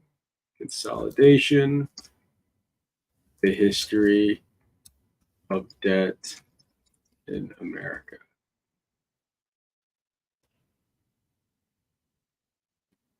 I don't know why the browser started before. Yeah, there's an error right here. That's why. Just the and doesn't matter. Oh, I forgot. It doesn't take in sig ints. It's so stupid.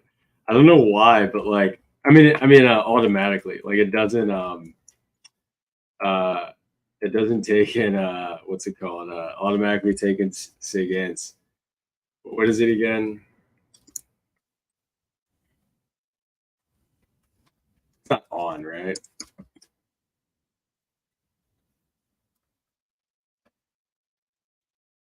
Sorry. Where's yeah, right here. This is a web crawler I made on the stream the other day. Yeah, it is this. Okay, cool.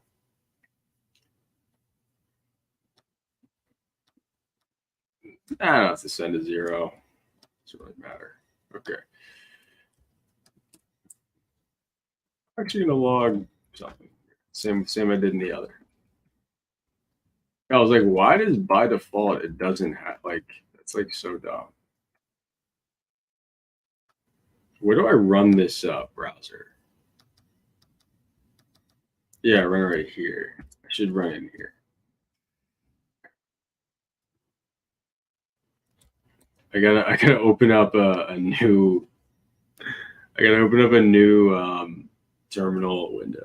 The main thing is finding the right tools that you enjoy, that you like to use.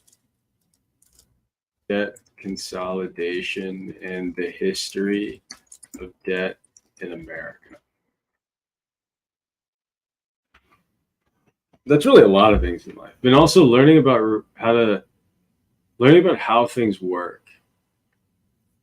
You know, like getting used to reverse engineering things. You know, for me, a lot of that's in the web.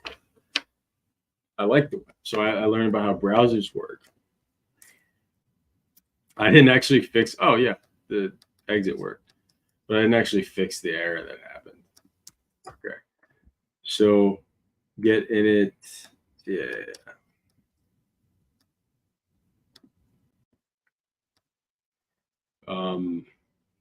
Wait, what?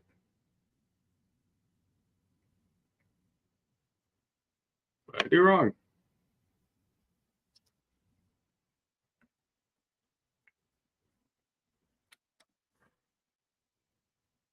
Is not a function 30. What line is this on? Line what? So yeah, return what is there?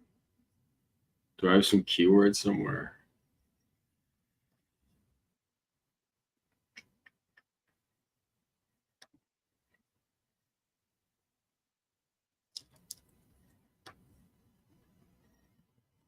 Oh, this is not. No, it's fine, right?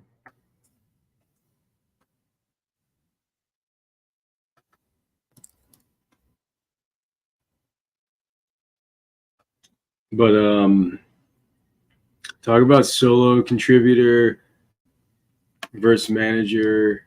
Talk about solo contributor versus manager's project lead with respect to age and experience. As I've heard, people with age 35, above 35, are mostly liability to company. Yeah, it depends on the company. Like as an example, I'm a student, so I get all JetBrains IDE for free. Don't know if all these features will take away from my learning. Thanks for the response, by the way. Yeah, if you want to like learn, I would suggest finding. Oh, I have a quote in here. I'm going to talk about the manager contributor thing in a sec. I think I have a quote in here. Dude, why is this? Oh my god, I'm treating this like Python. I'm like, oh dude, that's so funny. Anyway, the manager versus individual contributor thing. Whenever you start, people are, and I know this now from starting a business, like, or in the process, and like very early, you want to invest in people, and you want to sort of invest in their future, and and a lot of times people want to get younger, up and coming people, especially because they want to sort of have them grow with the company. You know, that's a big thing it's the same reason why. I mean, there's a lot of reasons why military wants young people, but they want them because they're very moldable. That's a big reason why. And for that, it's so they can mold you into gunfire. But at a company, people often want to mold people into the way they do things. So that's a lot of reason why that's the case. And also, so in tech, and also young companies, people just like it. They like the vibe. But when it comes to like managers and stuff like that, they can be like any age. But there's a drawback to that, and also it depends on the company. Tech's big about that because tech is very kind of fake. A lot of these companies aren't actually very valuable. Companies where they're very needed often have people who just know how to do the job. Doesn't really matter, right? But like when things are all about optics, about getting like VC money and shit, then yeah, you're gonna be trying to like have things look a certain way, you know. Let's see. Await response JSON. What's the error here? I feel like I'm getting weird errors today. I didn't set the method.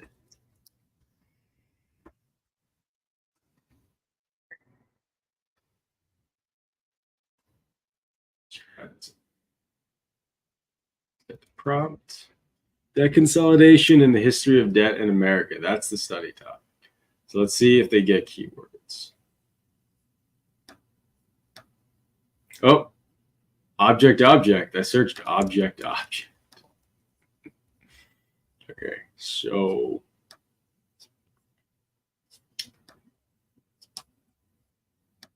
keywords this is an object. Why is this an object? Let me log result this time. And just so I don't get limited, I'm not gonna, for things like this, I'm gonna comment out what's going on. Jay, you gotta finish this project in the stream. Yeah, I'm gonna finish in the stream. I don't think this is that big of a project, honestly. You can use TypeScript with a button with no config, just run it directly. Yeah, I know. Yeah, I just don't. Javu, I think you got here late because we don't like TypeScript here. We're just talking about how fucking terrible TypeScript is. Let's see. Oh, they said yes. I understand. What is the study topic? The fuck? Hold on a second. The study topic is, and then study topic. Fucking kidding me? Is not a good response. Keywords prompt. Input prompt. Oh, I'm using the wrong. I'm using the wrong fucking thing.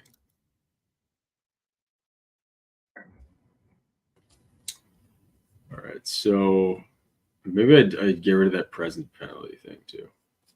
Also, what is this output? Output.text. Okay.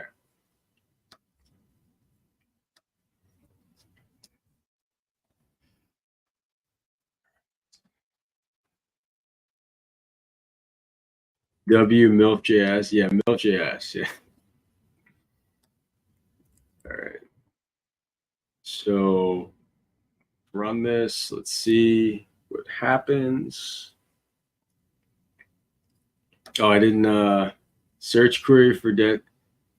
All right, well, they gave me a good search query, but they didn't format it right. Okay, I thought that was pretty, okay. Only reply with the search query. Nothing, no explanation. No additional explanation or I don't know why it's not with do not spawn any then search query you think of.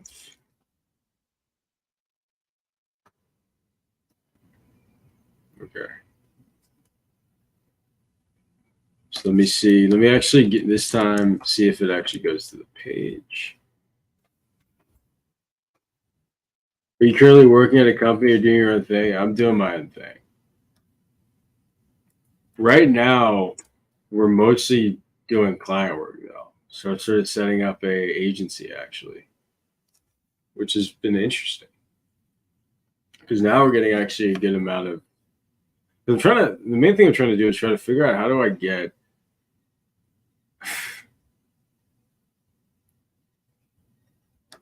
the how do we get like how do I automate stuff away so I can scale? And also a lot of it's about the see on Disco, Jared, don't forget to push this to Git. Oh, I'll push it to Git. Don't worry about it. That's not the search I want.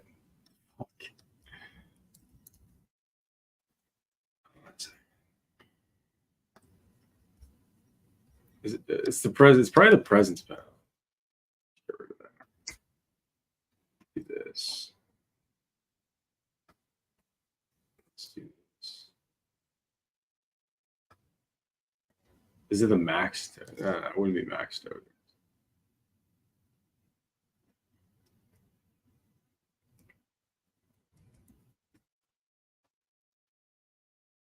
Try giving example. Search prompt. Let's see, what's your specialty in your agency? What's the specialty in your agency? Right now, it's actually a lot of AI stuff, which is kind of funny. Full stack, a lot of like building products for people. The problem with giving an example is that it's getting the actual answer right. It's just that it's the formatting, which is kind of fucked up. This is why the JSON calling stuff in OpenAI is nice because you don't have to deal with this. Okay. Respond. Search for what you think of. Only. No, this doesn't really matter. Respond with the search query.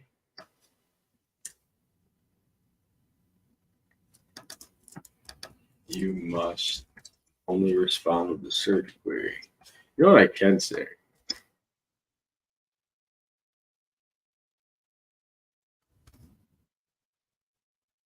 Before you respond, search query, respond with the tag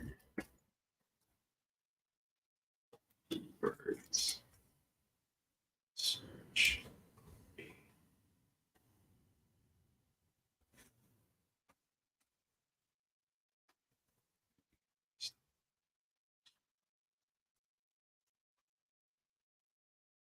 They ask you to put certain character around the query just to extract. Yeah, I think I might do the character thing, the commenting guy. I like how prompting LLMs is more linguistics and psychology than anything technical. It's fun. I know. It's like you're really trying to like fucking like get someone to do something. It's like just say it. So it's more social engineering, which is funny. All right.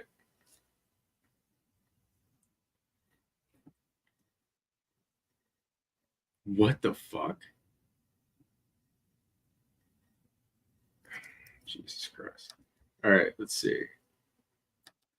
I'm actually going to get rid of this. Before you respond, let's see, wrap the search query in character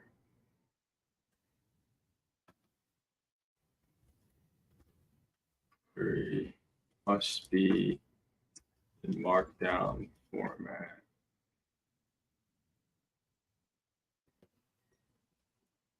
Using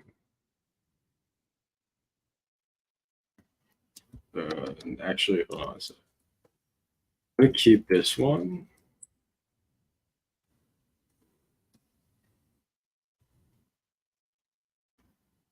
I'm going to please make a special session for us to meet and talk.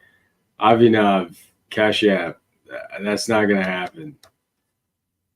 I don't know you. What? What got you into coding and what resources were most effective starting out? What got me into coding was when I was a kid, I was kind of into games, making games. And like hackers. I loved hackers. Hackers were fucking cool. going on. And back then, there was only like 5 YouTubers doing this, or there's like not even. There's like only. It was what was his name? There's this one dude. What was his name? Oh, I got it. The New Boston. He was like the guy on YouTube when I was a kid that was doing this stuff. Has Llama 13 billion worked well for you so far on other projects? Oh yeah, Mistral's a little better. I'm just using this because of the convenience. Okay, this one kind of did it, but it said a bunch of shit. What the fuck? Oh, okay. Hold on a second. Is it because of this?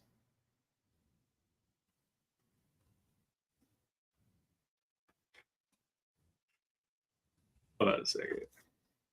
Do they actually care about that? I thought they would automatically do that. Jared, will beginners be able to implement it by watching your tutorial? Please answer. Yeah. Yes. Yeah, I mean, like, what do you mean? What do you mean? Llama 2 can't give you JSON reliably. We can try on JSON. I don't think it is though. Let's see.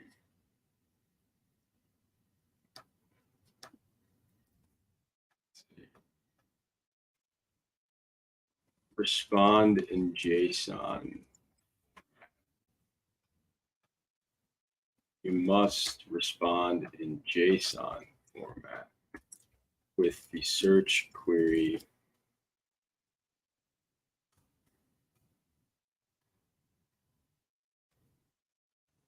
mapped to the key search.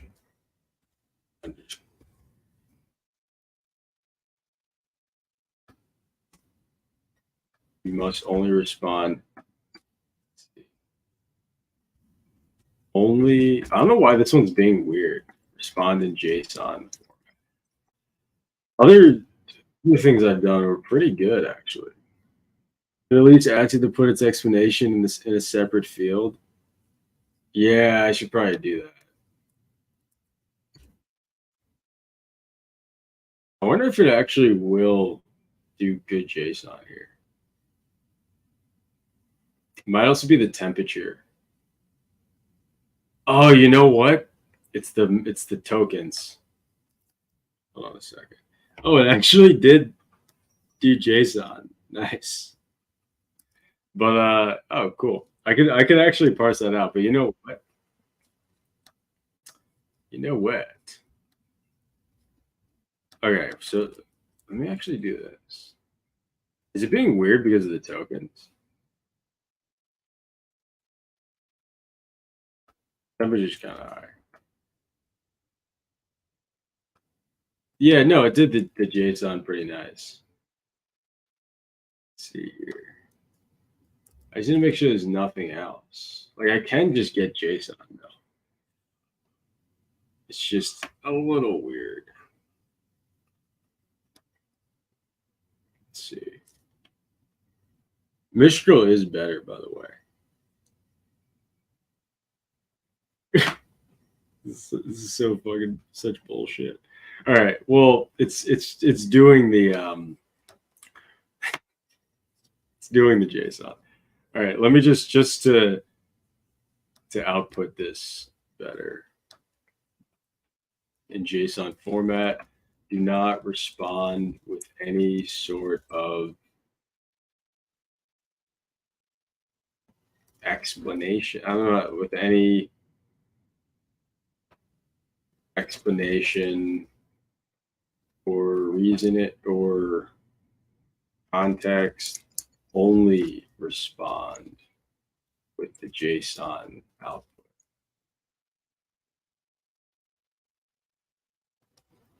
Alone. I gotta talk to it like it's dumb. Okay, so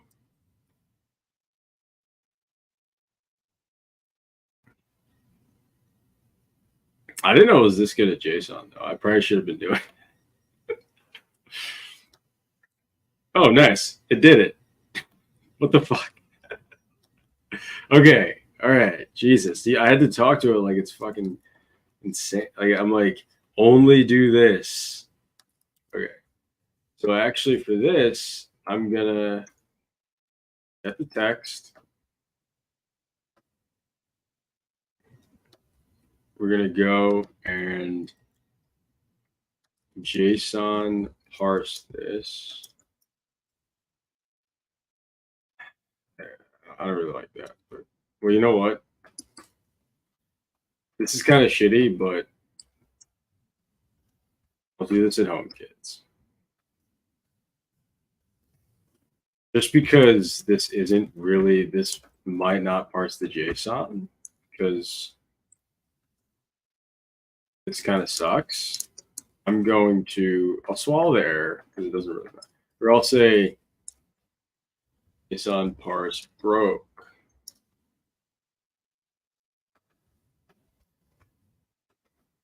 And I'm just gonna do that. Just because I want to still have it run and I want to kind of swallow the error a little bit there. All right, so let's go and uncomment that, save that. Let's see if we actually get a search this time. I had to be like, only do this, only reply, only. It's like, they're like, we get it, dude, damn. All right. Oh, whoops. Oh, yeah, it didn't. Fuck. All right. So this time it didn't do it, and the other time it did do it. All right. So I have to account for that. So here's how I'm going to account for that. This kind of sucks, but we're just coding. Okay, we're just coding. I'm actually going to parse the JSON in here. So sometimes it works, sometimes it doesn't work. So I'm going to say if I'm going to do if JSON. So if this is like a JSON function or whatever, because I don't want all of them to be JSON, because some of these I may not want to parse the JSON. And say if it's JSON, then JSON parse the response.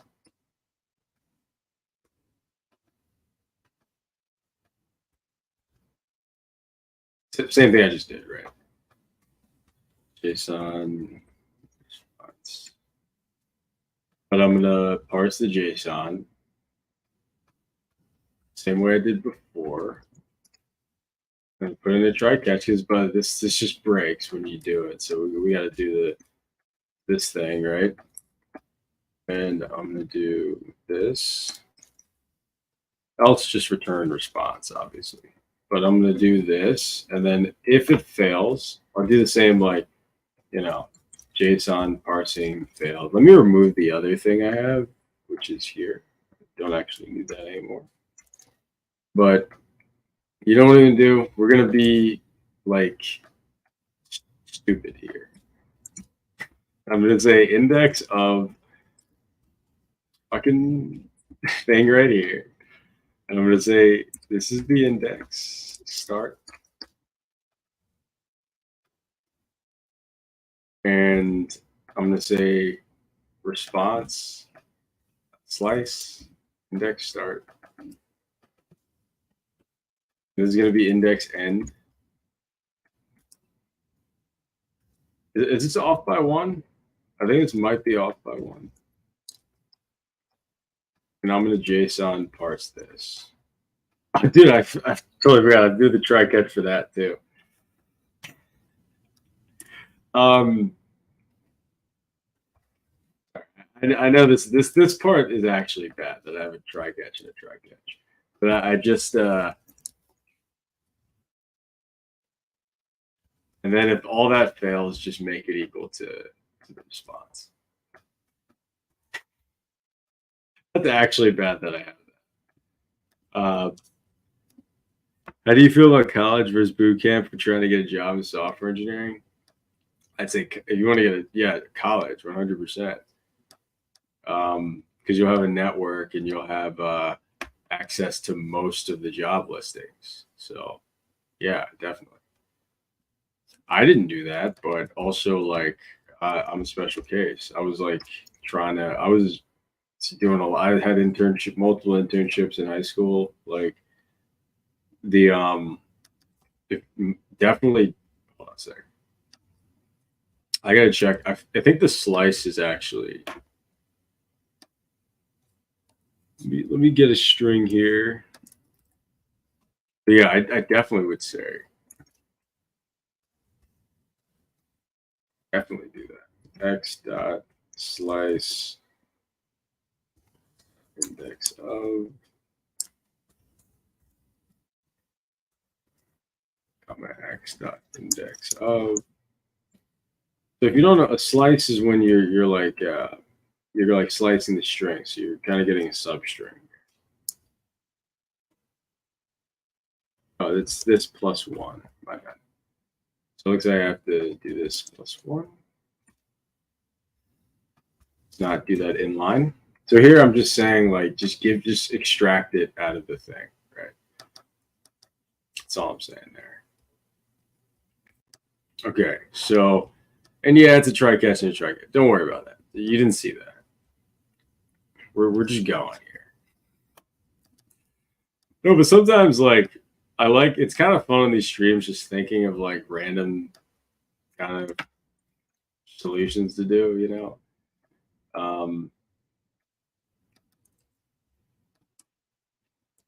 Let's say if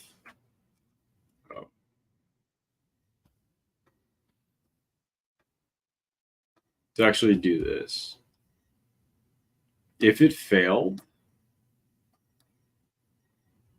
where am I going? Right here. If it failed, then let's make this null. Actually, let's actually make this null as well. If the JSON output fails, we'll just use what the user sent it. So I'll just say if there's no keywords, just make keywords equal to the what the user said. And I'll just say using the user's prompt as the init keywords. Whatever, right? Whatever. Because the function or the JSON response, it like kind of worked at first. And it didn't. Oh, I did response twice here. Wait, what? JSON response. Oh. It's just the text.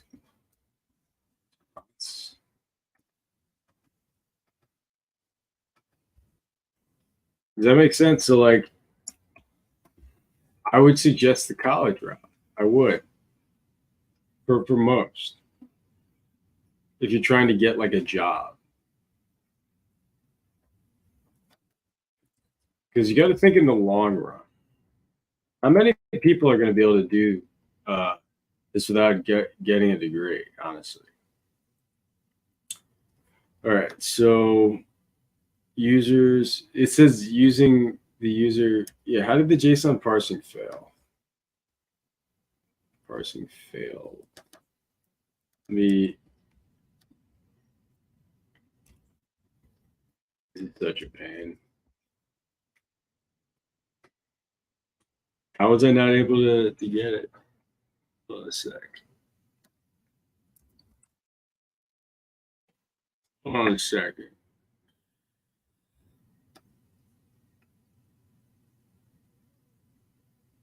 Oh, it has a little weird character right here. But why wasn't it able to do this in the JSON? This is definitely JSON.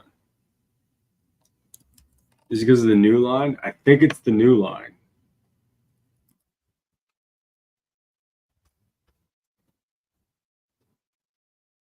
So X. So let's try JSON parsing. JSON parse X. It did it. Oh, so I'm off by 1 here. Hold on. Is it because of this? Dot slice. Hold on a second. I'm gonna get this. I'm just gonna have to simulate this. So I have to see what's going on. So I'm gonna say index of this, comma, index of this. And but there's only like there's a reason why I can just check the greater than is because it's a very shallow JSON object.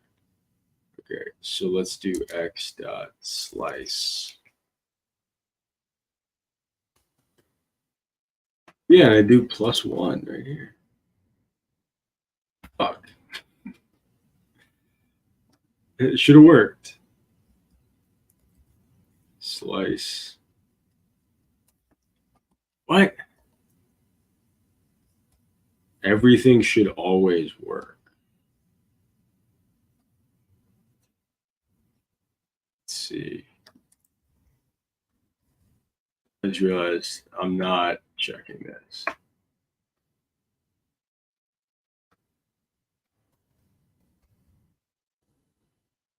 Everything should just always work. That's life.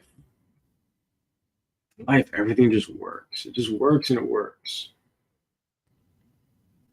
And yeah, if someone's watching now, they're like, this guy has a try catch and a try catch. He's weak. And I'm like, hey, I'm a little weak. I want to get into big data and cloud computing, Jared. You got any experience? For cloud, just get into AWS, right? Let's see.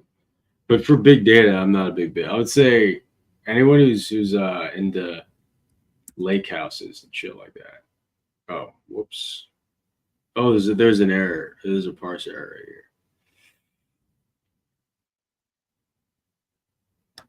Unexpected end of string.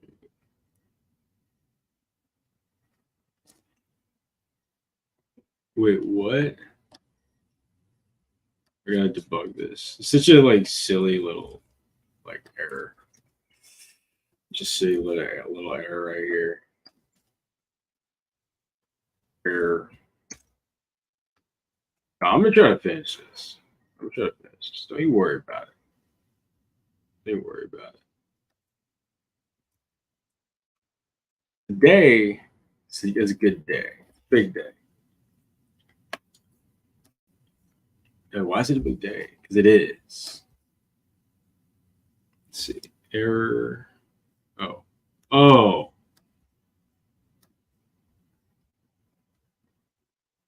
Yeah, this is fucked up.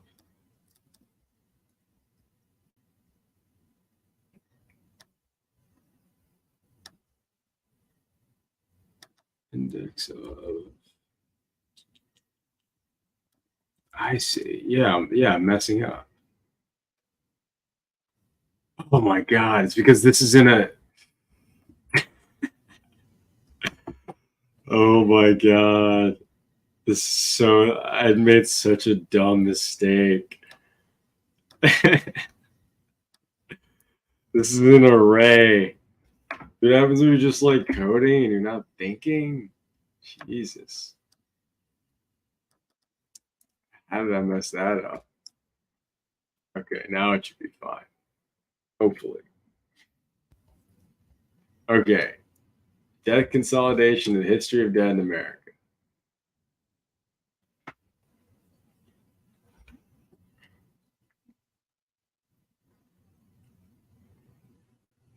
Okay.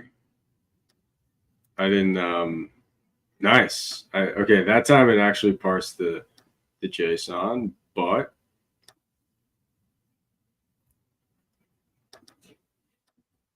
when I passed keywords to this, oh, because I didn't get the I'll say else keywords equals keywords, then search underscore query. Oh man, nice. Okay. How's the semantic web scraper going? That's going well. Next, I'm gonna do that next video. A couple people wanted me to do some AI stuff again, or some of this type of LLM and stuff. So I wanted to do this, and also wanted to kind of shake things up and just make a tool real quick, and also use Bun more and shit like that. Nice, nice. Okay, we got the first search, but next video, the semantic web scraper for sure will be happening. Because that's the long term. That's the dream. That's the project I care about definitely more than any other project. All right, nice. So we got the first search. Boom. Boom. I gotta be a boom guy. Boom. All right. So we did 1 and 2 in the loop. We got to analyze which results are relevant. Okay. So now we can actually assume the results are relevant though. Right?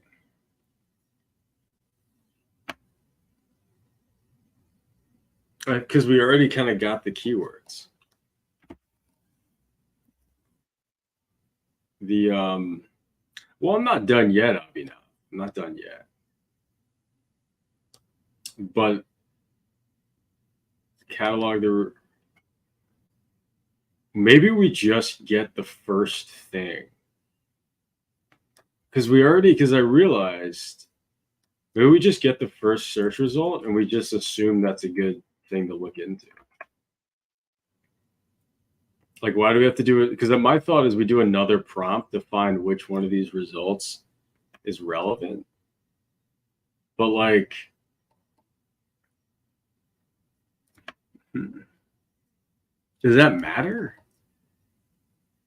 Like, Google's already doing that. Yeah, Google's already doing that. Yeah, we don't have to do that. We can just get the first one. So we'll get the first one, and then we'll use this to do our loop. So the loop is we analyze this, we scrape this, we analyze it, and then we get additional keywords to get more resources. And we'll stop at like 10 resources. So we'll do the loop till like 10 times. How should we do this?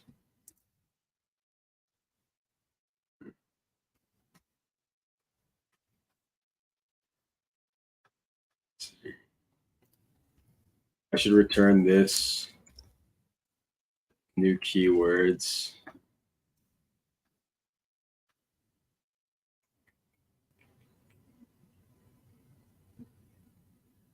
Do I need to make this recursive? Is there a point? I don't think there's a point in making this recursive. I'm trying to think if there's a point. Because I have a stop point, and I'm pretty sure it's just 10. Yeah. I'll just, yeah. I have a cache. What am I doing? So I'm going to say keywords and let me think.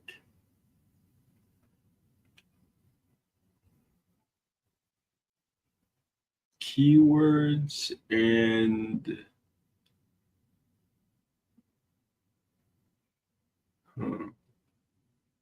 no, actually, no. We can do this. Okay, so we'll just say the resources. We'll do something push to the resource. We'll say I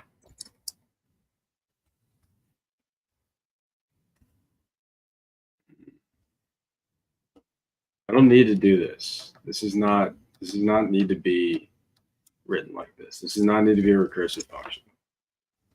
I'm like, it's actually kind of retarded.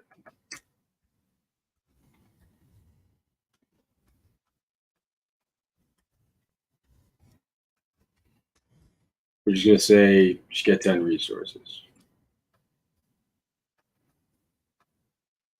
And we're going to keep going deeper into the topic, deeper in the topic. We're using the search engine to sort of like get more findings. Do you have a stream where you stare at a Rust lifetime error for the entire stream instead of building a working product? No. The Rust lifetimes, when I was looking into those, because I was learning Rust this past month or a couple of months, and I was like, okay. For the lifetimes, I was like, okay. It's actually kind of cool, but the fact that you're implying those errors suck makes me think that's not something I want to deal with right now. That sounds horrifying. Okay. Oh no, I do want it to be a loop. Sorry, I'm like, I know I'm being like really funny, but I'm like, I'm just like figuring things out here.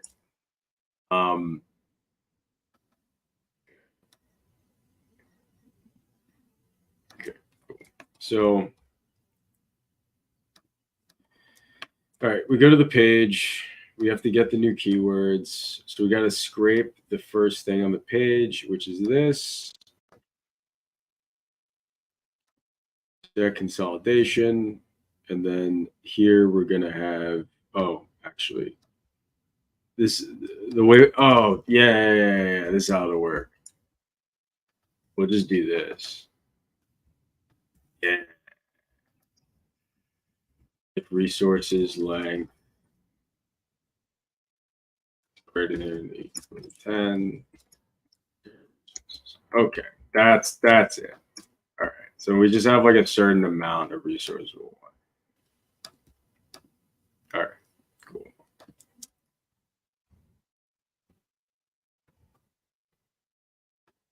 All right, so now after this, we go to the page, and then we say,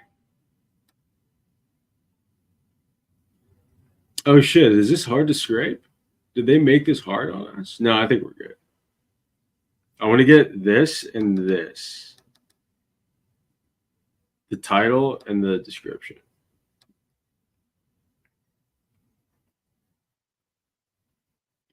JS res, is this like an actual thing that I can use as the query selector? Query selector.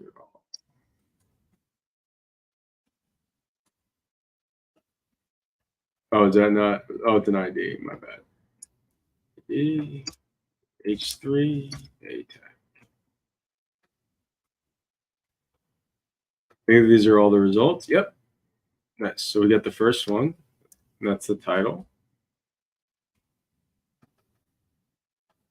I need to do that.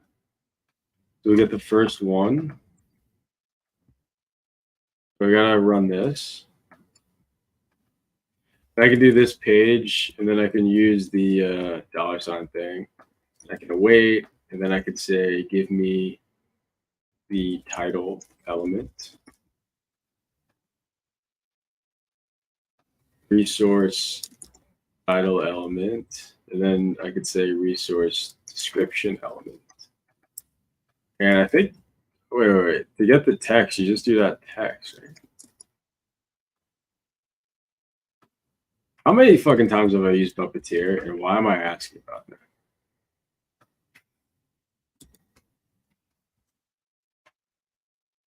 How many times have I searched this?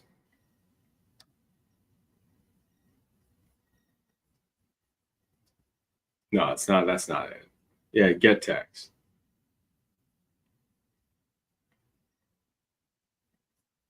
Oh, a second. That's not it. That's the text content, which is not what I want. Okay, so wait for what the fuck? Is this actually what? Dude, I just want the inner text of something.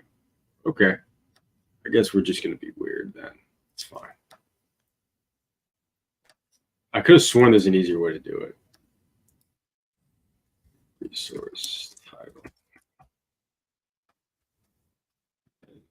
Pass in the element. And I'm going to say L because I'm going to be more specific. And then here we'll do the same thing for the so we're getting the description. I'm getting the first result. I'm scraping the first result on a Google page, on a Google Scholar page, because that's where we're doing our studying. I don't know why I said that like you were like retarded. I was like, and that's why we're doing our studying today. You're like, okay. Why is he talking to me like a baby? Oh, that's easy. Get this selected. So they have like classes for everything. So it's actually kind of easy. The dot in this is like kind of weird, but it's fine. Description. Okay. So we do resources, push, just title, just a description, and we just run the loop. So that's it. Wait, what? That's not it. That's not it. What am I talking about? We have to use this to get the next keywords. Okay, so we have to get, I'm pretty sure it's going to work, so I'm just going to do the next thing. Have you got any project ideas for stable diffusion or video? Interesting. Do you have any ideas? I could think of something. If you guys, by the way, if you have any stream ideas, check out the Discord. Let me know. Let me know on that Discord. What's up? Because I will probably do it. What the fuck? Why is the browser slow?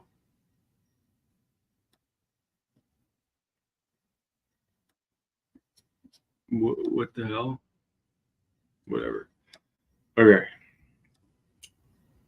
So pull this back up.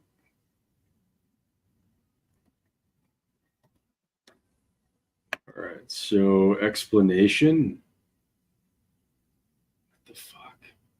No, I said don't give an explanation. Dude, what the?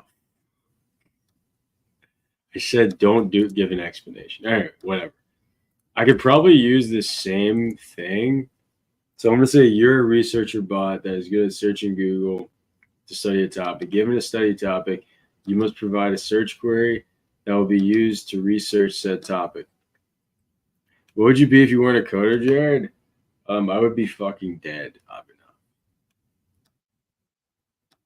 don't know. Maybe like a cop or something. Just so I could like knock on people's I could pull people over and just be like, hey, just fuck with people and be like, hey, so it looked like you're black, and I just want to make sure.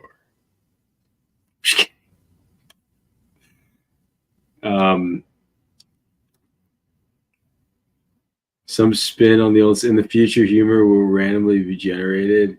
A meme generator. Oh, meme generator is nice. Oh yeah, my buddy. By the way, if you like this stream, go check out my podcast, Schemology. I should have it linked in the description. Me and my buddy Jack just talk about schemes, and it's just like he's like a different version of me, kind of. He's a similar personality about this stuff. Like we're very similar. So if you like the stream, you'll like his content. But we're gonna make some meme generating stuff. I totally forgot. We gotta like talk about that.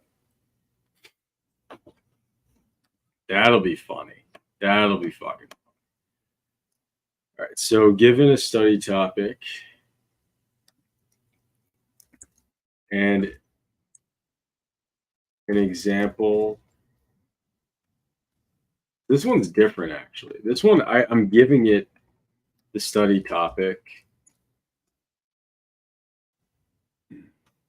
and I'm giving it current resource title.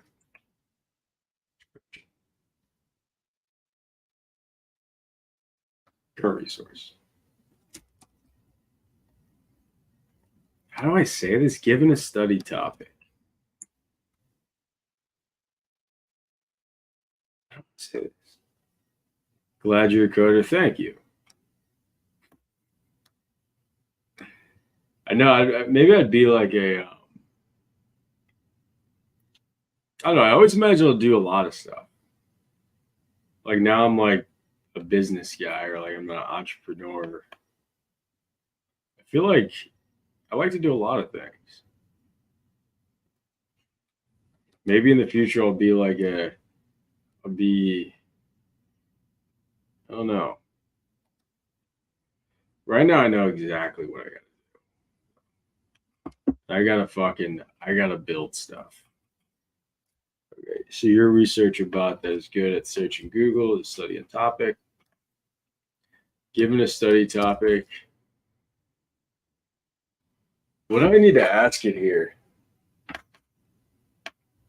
I need to say, okay, and the current article, how do I say this?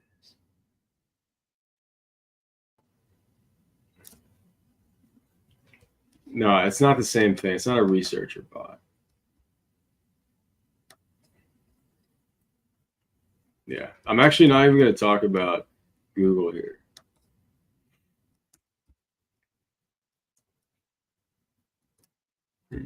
Nah, okay. I'm going to say, given a study topic and do I need the study topic?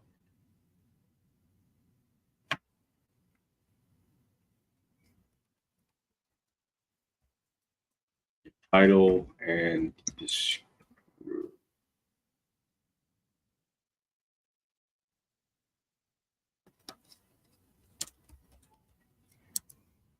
finding new topics.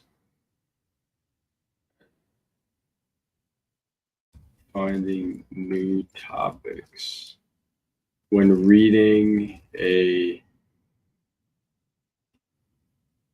article. I don't know. I'm just saying you're a research bot. This one's gonna be weird. Okay, given a study topic and an article title, you must you must provide a topic that is not covered in the article.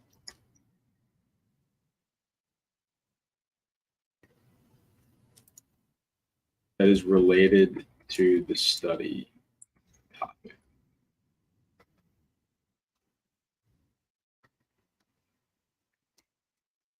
Educate the user more about the study topic. Dude, what the fuck am I saying?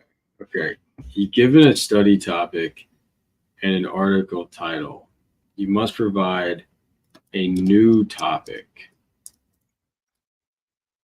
that is similar but not covered. That is a new topic that is not covered in the article.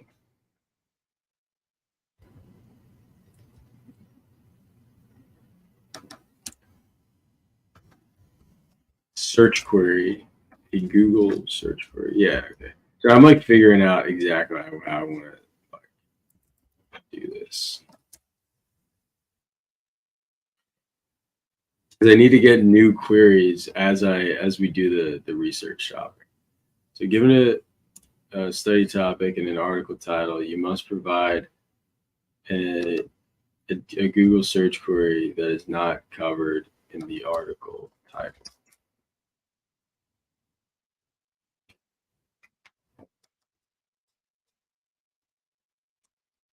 Search query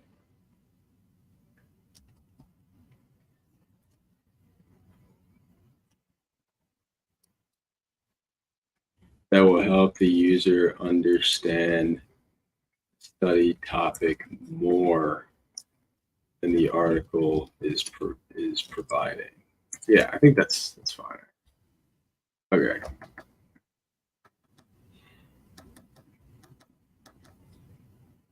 Those are going to be the same, and I'm going to say analyze the study topic and the article title and determine. I'm going to say the article title is. I'm actually not going to do description now. I'm going to say resource title. So, like, given a study topic and an article title, you must provide a Google search query that will help the user better understand, the study topic, understand the study topic more than the article is covering. And the article covers. Topic in the article topic and determine what is not being covered in the article that is related to the study topic. Get creative and think of more in-depth topics that be explored to better understand the study topic, the greater study topic. I have no idea if it's going to be able to do this. This is one where I'm like, I don't know if it's as smart. I probably should have used Mistral and just like found a way to get another API for it. But I was like, this one's simple and straightforward. All right, this is the loop. This is like the only part that I'm really, after this, everything else is actually pretty fucking straightforward. So this is like really the only part that I'm kind of like, Okay. Getting the JSON output was not something I thought would be a big deal at all. Okay, so where are we at? Research. We're in the research loop. We got to get the next keywords. So we have to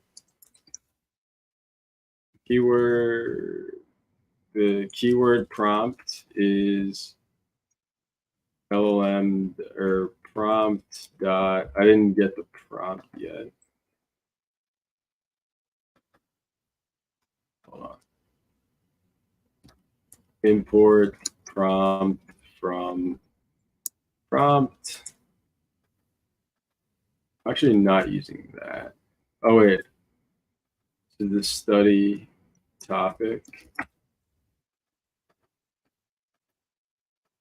I'm going to say this prompt. So I'm not initializing the class. And then I'm going to say this prompt, get additional keywords. And I'm going to pass in, actually make a variable for this. Resource is going to equal this, or push the resource.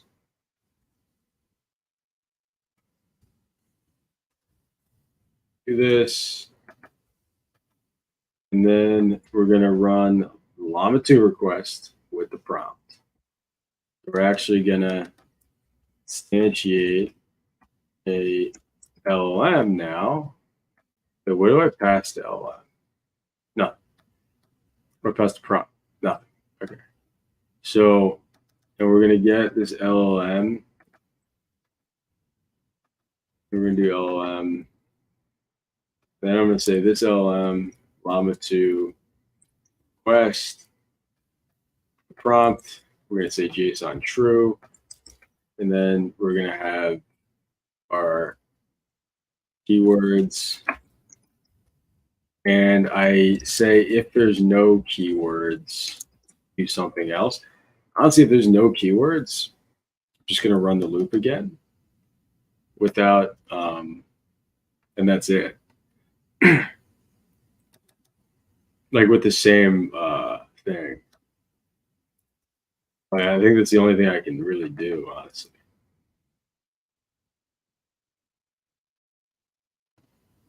Like if there's no keywords, I think I have to run this again.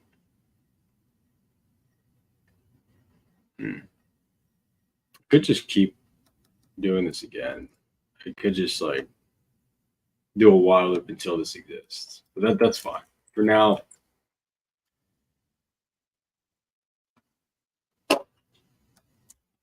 we actually don't have to do anything.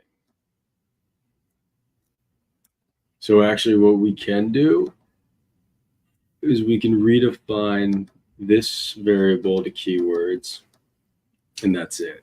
And if it's null, actually, we don't want to do that. We want to say new keywords. If there's no new keywords, if new keywords, then keywords use new keywords. So if it breaks, so we can say keywords broke.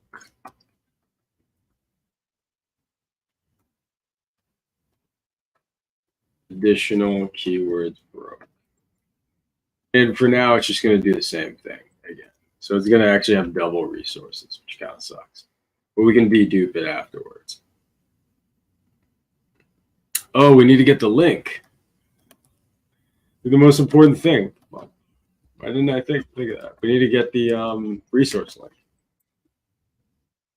I need to say resource title element dot get attribute. How do you get attributes with Puppeteer? I'm glad I'm a coder too, helping out. Everyone needs a coder. All right. The thing is, people don't know how much they need a coder. They just don't know yet. I'm gonna give it to you. Okay. This I press search, nothing. Okay, getting an element attribute. Let's see. Is it just get attribute? Oh, okay. So it's just another eval. Okay. All right, cool.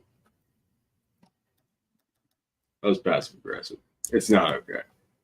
All right, so that attribute. So I'm just saying, give me the attribute of this thing. Sorry, that wasn't very helpful, but yeah. All right. So let's run the loop. And then every time we run it, we log the amount of resources we have. Resources. And then once we're done, we have all of our resources. Run again. We probably have errors because I just typed a bunch of shit. I didn't think of anything. Or I didn't think to do anything. All right. Debt consolidation, the history of debt in America. We're running our loop. We're studying. We're trying to get closer to this research topic.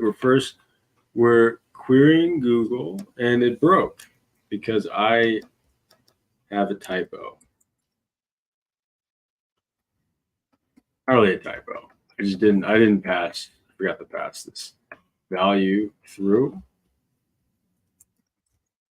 It's going to be an empty, initialized as an empty array.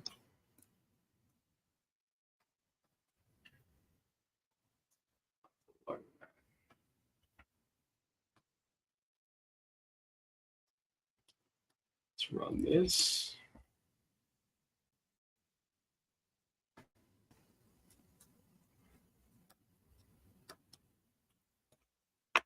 I could use some like biscuits and gravy with some eggs. And then like beef. Get attribute is not a function. Yes. Of course it is.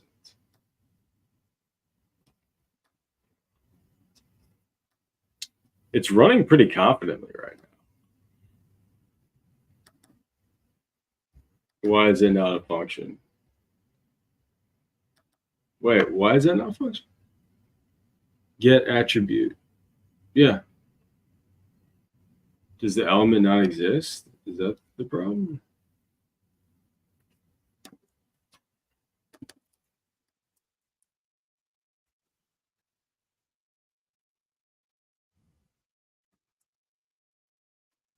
I think it doesn't exist. I also think I need to maybe wait for the page to load. We'll see. I shouldn't need to though. We're learning about debt consolidation and the history of debt in America.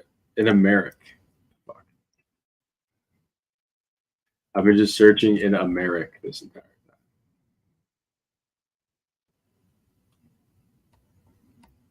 Searching for debt consolidation. History.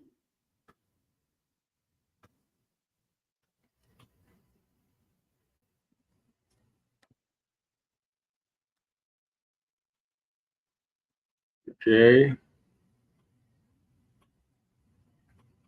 Okay. Nice. Debt consolidation history US. Why? What am I logging right now? Get attribute is not a. Oh, I logged the wrong thing. Or I logged like a very big object there.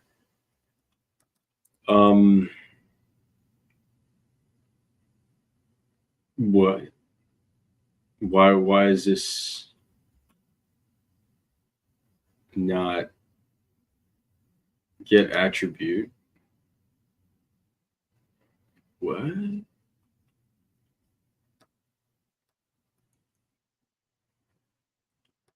Pretty sure I'm using the right function. Page selector. Puppeteer.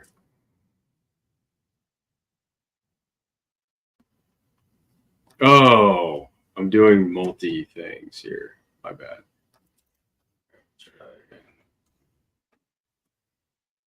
So I'm doing multi things here. What am I saying? I need eggs. I want like 10 eggs.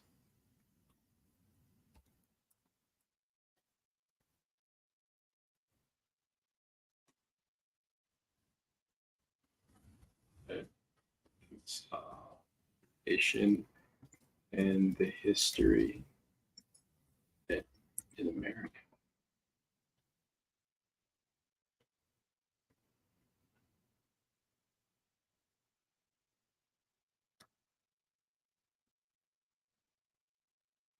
Okay, we have an error. Undefined is not an object because I'm not passing it in right. Because I was going too fast and I wasn't thinking. Right, I'm passing in this, but I'm not passing in the study topic.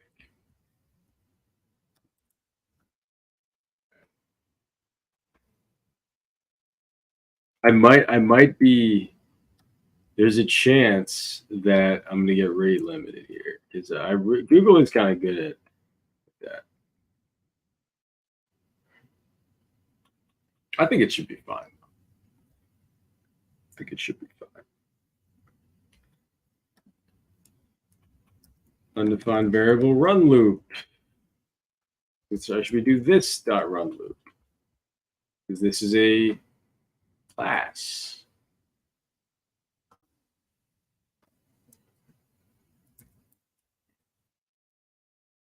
We will win. We will make the study guide. The study guide's the part I'm excited about. Well, really, this part's kind of cool though. Oh shit. Let's stop it. What happened?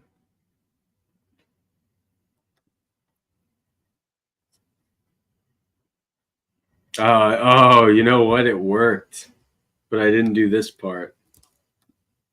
Duh. Holy shit, did this work? Hold on a second. Searching. Query.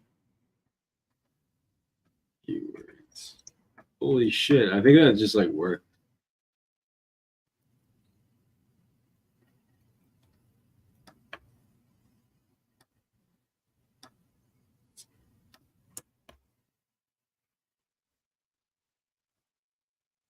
Let's see. Let's try that again. Might get rate limited here. Actually, before I try that again, I'm gonna only get 5 resources.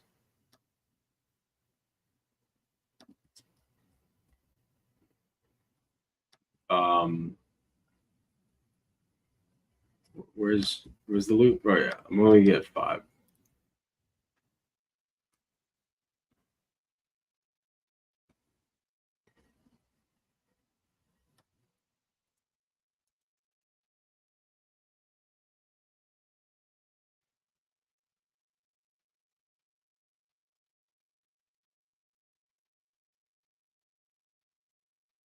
Okay. It says undefined. Okay. Why is it undefined?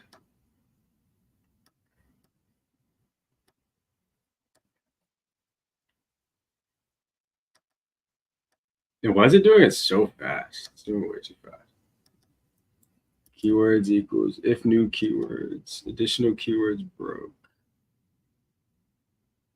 Resources. Why is it undefined? Because that's undefined. Keyword prompt.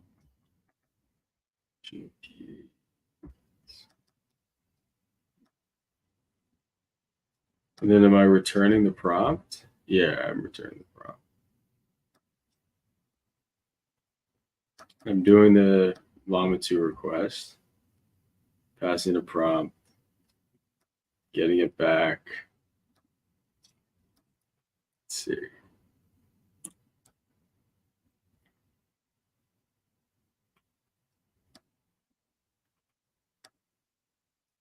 Let's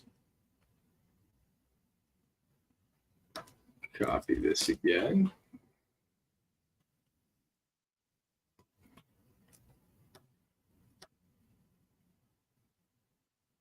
Okay. Wait, what the fuck just happened? Oh, it's a promise.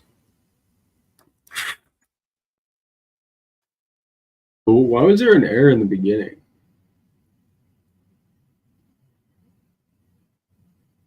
Oh, okay. All right. Let's run this again. Always resolve your promises. Also a life thing, too. Not just a JavaScript thing.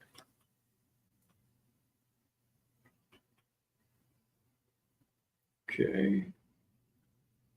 Nice. Now let's talk about debt cycles. Nice. Now we're talking about the history in depth or whatever. Okay, that's not that great, but that's fine. Now we're back to debt consolidation in America. Now we're talking about debt cycle again, which isn't that great. You know, I may want to get a random article. Interesting. Nice. I mean, that was pretty good. That's pretty good. Okay. So we have the resources now. Now we can, hold on a sec. Oh shit, sorry. Just a small request to add it in the description of the video with all the tech stack you use to implement a project. Yeah, definitely. Definitely. Yeah, I should have that on every video. Thank you for that. Cool. So now we're searching a topic, we're getting resources. We did the first part of this. Isn't it nice finishing shit? We did this part. And actually this time let's reduce it to 3. Hold on a sec. Oh wait, actually, I think it was done. Hold on.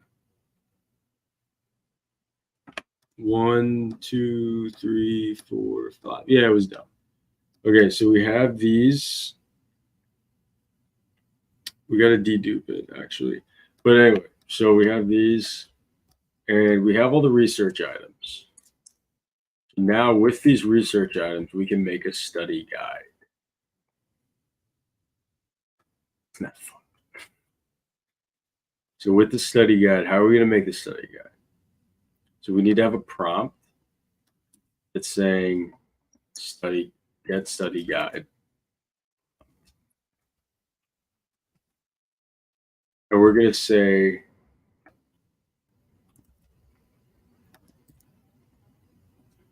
your research bot. Okay, well, we can start from scratch actually. And this, we don't need JSON output for this.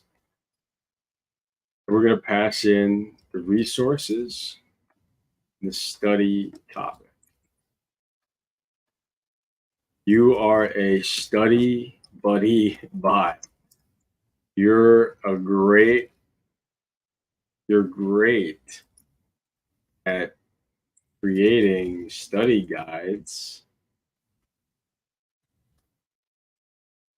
for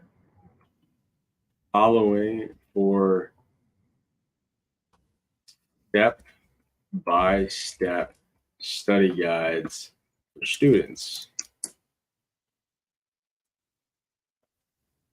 You must follow. I'm like a little excited. I'm going to use this shit. You must follow the instructions.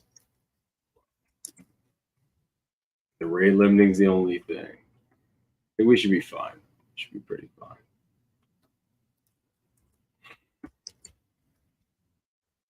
First, you must analyze the study topic and the given study topic and the given resources.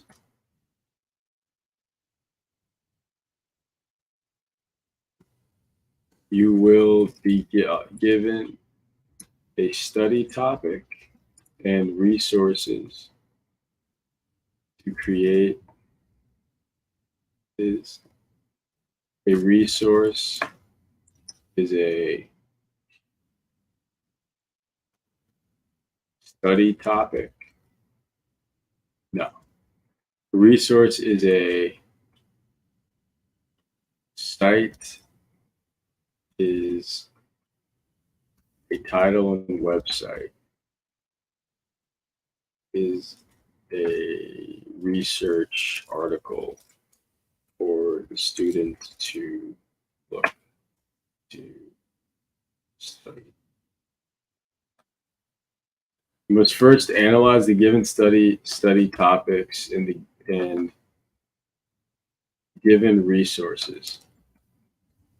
You must think of a step-by-step plan to learn the study, to become educated on the study topic, as if you had a weekend to learn the topic.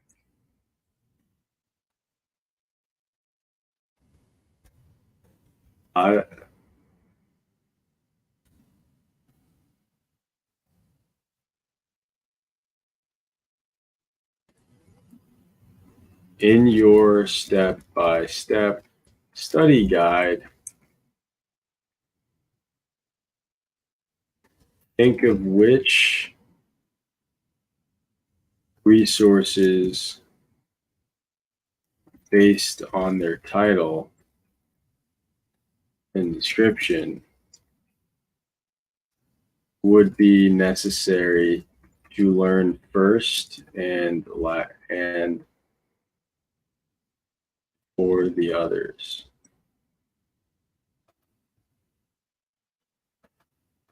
before or after the others. Order the resources in your guide.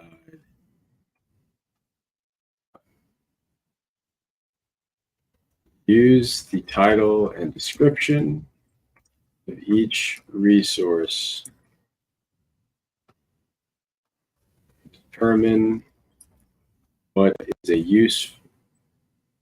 Determine how the user, the student, should learn about each topic and which to read first. Finally,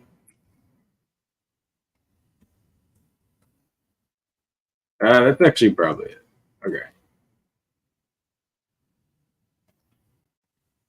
With an in-depth study guide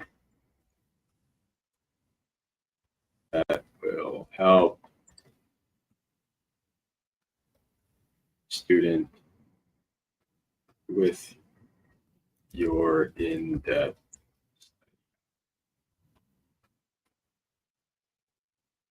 Here is, okay, and I'll say the study topic is, then study topic, resources are listed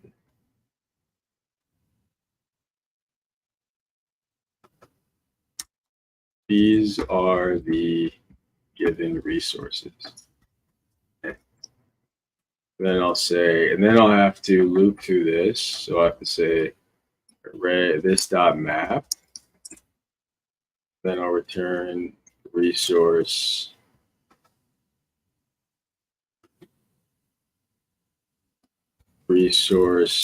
title,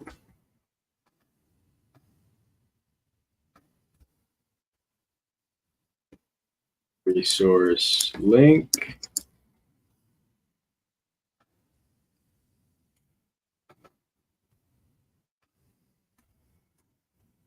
and then resource description.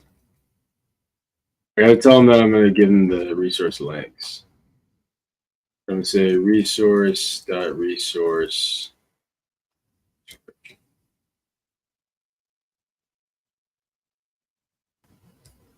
And then I'm going to join these within 2 new lines.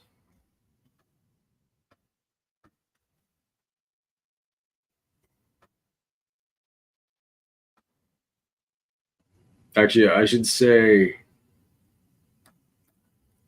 like the resource number.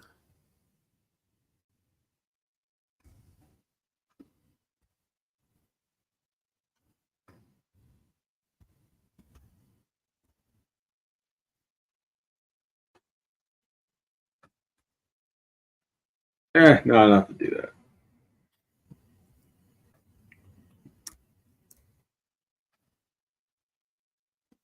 Respond when you cite a resource, you must include the resource link. I have to say the appropriate. Can it do this? I feel like it may not do that. Be able to do this. Okay. So now, after it gets all that shit,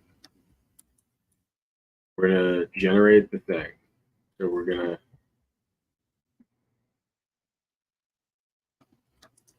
so this is get research items, generate study guide. So simple. It should be simple. So we're gonna say prompt. This is gonna be our study guide prompt. This is not JSON. This is gonna be our study guide. I'll log this study guide. We're just gonna log it for now. It was your study guide. I want to put it in a markdown file. That's what I do.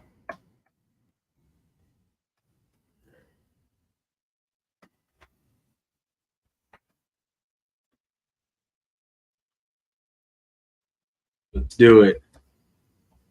Okay. This for the first time really doing this loop thing. I mean, not making a loop, you know what I'm saying. Doing this thing where I'm kind of recursively. It's not my first time recursively prompting, actually. I did it on the automata. This is the first time it's kind of working, though. All right. Okay. Deconsolidation, American history. It says pre-1900. Nice. Nice. That's awesome. Okay. This one just went back to the long-term impact. Nice. Pre-2000. Nice. This is very cool. Oh, it broke. Because I didn't pass in any values to this. So I'm fucking retarded. Okay. So let me get the original thing. Let's do it again. That looks very good. That's very, very good. Like it was actually getting like reasonable. Like it was figuring out all the things that it had, or it was figuring out how to get deeper and deeper on the topic pretty well. So we're kind of simulating actually studying shit. So like you get like a research topic, you just keep trying to get information. And as we get all these resources, we're going to make a study guide for ourselves. And you could have this run for a while. You could have it get fucking 1,000 things, you know. I mean, you'll probably get rate limited though. I don't know. We'll see if we do. In depth. US. Just for testing, I think I'm going to change it to 3 now. Context, yeah, that's actually kind of fine. Your study guide is null. Why? I'm using the wrong prompt.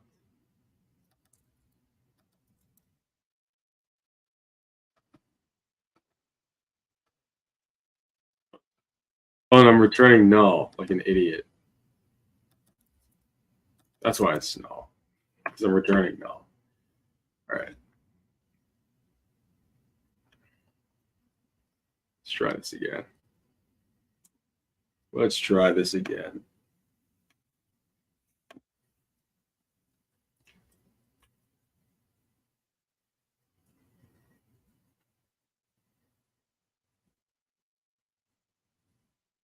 I'm gonna keep it as 5. We'll be risky today. All right, let's try this again. I'm gonna do this in under what, 3 hours? How long has it been?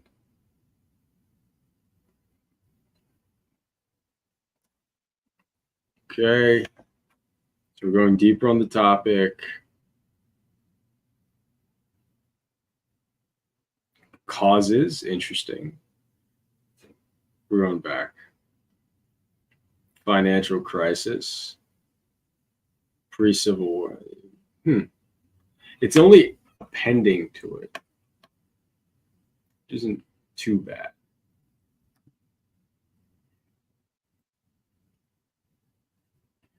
Hello, I'm trying to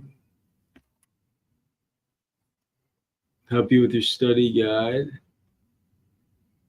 Oh, nice. It did it, but it stopped. So you know what? The context window is too small. I fucked that up. I did 200 tokens. My bad. Was it 496? It was doing it though. It was linking. It wasn't doing the links though.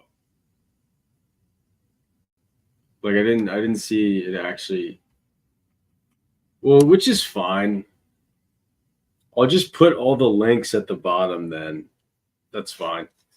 Like in the study guide, you know what? Like it's actually doing it really, really well, which is cool. Fuck yeah. Successful shit. I like when things work. Okay, so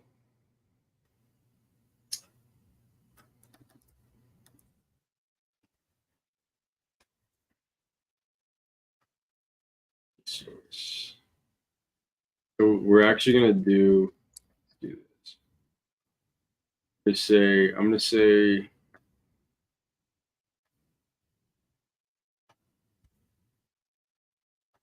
I'm gonna add up all these resources together. And I'm gonna say resources, resource, and then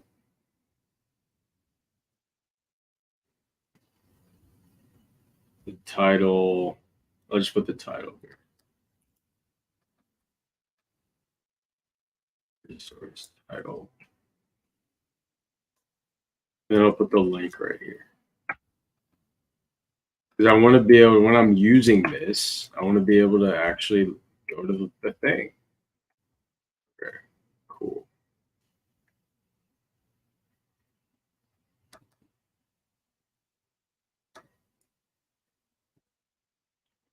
All right, let's do that again. Hope we don't get rate limited.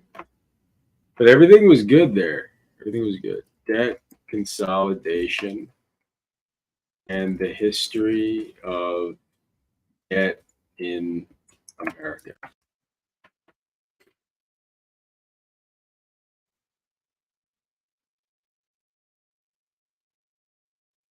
Let's see. So now we're looking up, we're searching for it's finding out how to go deeper on the topic based on the things it's searching.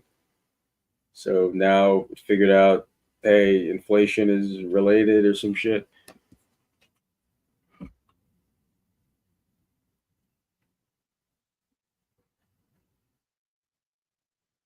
Okay. Oh, it's taking long because this is the study guide. Yeah.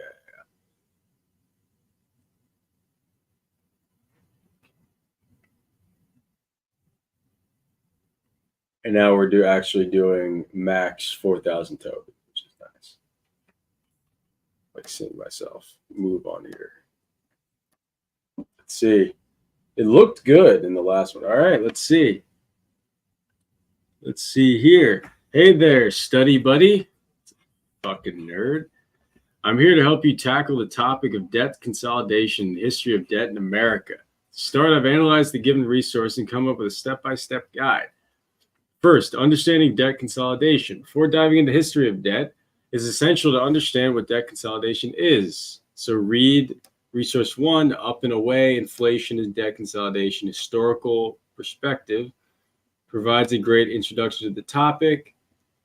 And then its significance and that's pretty good, actually. Historical debt consolidation in America. Now that you know what debt consolidation is, let's explore. So the mutualization of sovereign debt, comparing Americans' past and Europeans' present, offers the past up, and then it's a great prelude to. That's kind of dumb because it gave us a resource.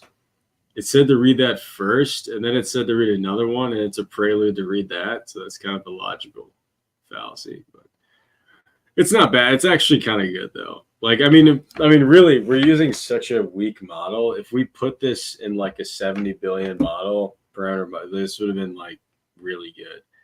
All right. Here's where things get interesting. Resource 3 provides detailed analysis of the relationship between inflation and debt consolidation. It offers, nice, dude, this is pretty fucking cool, actually. Understanding interest rate. Dude, this is really cool. This is really cool.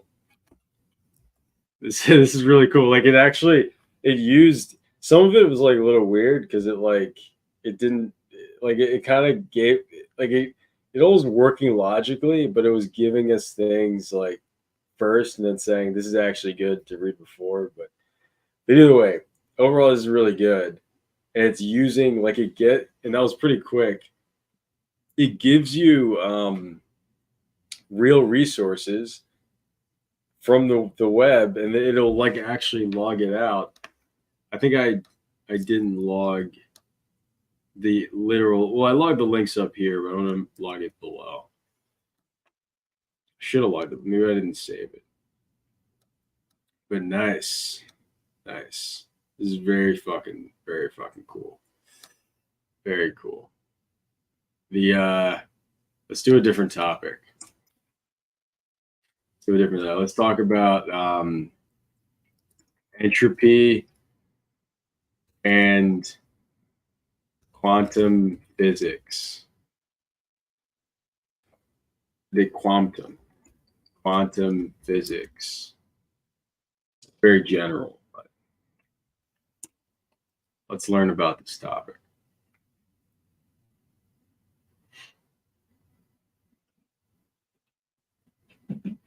This is our 10x nerd buddy. Quantum entropy principles. Entropy applications, uncertainty rates to their applications. Quantum entropy relations applications. Quantum entropy in black holes. Very cool. Very cool that it did that.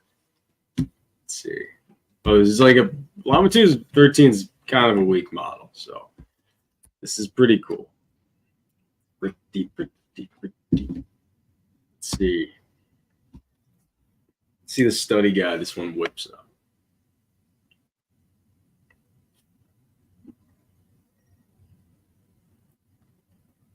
And it's like pretty quick. And like I'm only saying get 5 articles, but you got to think I could say more, right? Like I could say 10, I could say 20. And I could have different pathways on different topics. Like when you're directing the LLM, LLM creations are actually pretty fun. All right, cool. So here it actually says the articles, which is nice. Even though I'm pretty sure it gave random dates, which is weird. But no, that's not a random date. Hold on a second. Wait, how does it have the right date? The fuck? That's weird. Anyway, so hello there. I'm here to help you study entropy, quantum physics, yada yada. Understand the basics. Start with resource 1. Is that the basics though? Quantum moment, yada yada yada, and then study entropic uncertainty relations. Provide in-depth uncertainty relations. Oh, that's true. That's true. I mean, like this is all it's linking it pretty well here, actually. That's cool. I don't know why it didn't. Oh, because I didn't return this. Anyway, all right. That was it. This is good. Aditya mentioned multiple times for me to actually post this, so I will post this. I promise. I'm gonna post to GitHub. I gotta like wrap the project up a little bit, but I'm gonna post to GitHub, and then I'm gonna, I guess really I just need to post to GitHub, and then like if anyone has any questions, you ask me on the Discord or whatever. You'd also just like ask me like just directly in the Discord what you think about, or if you have any questions and stuff like that. All right. Have fun. Say hi to my brother AJ. He's watching the stream with me. Hey AJ, what's up? You 10x? Trying to get 10x? Trying to be fucking good? Just on Discord? Nice. Get good, AJ. It's all about it's all about hard work. I'll see you guys.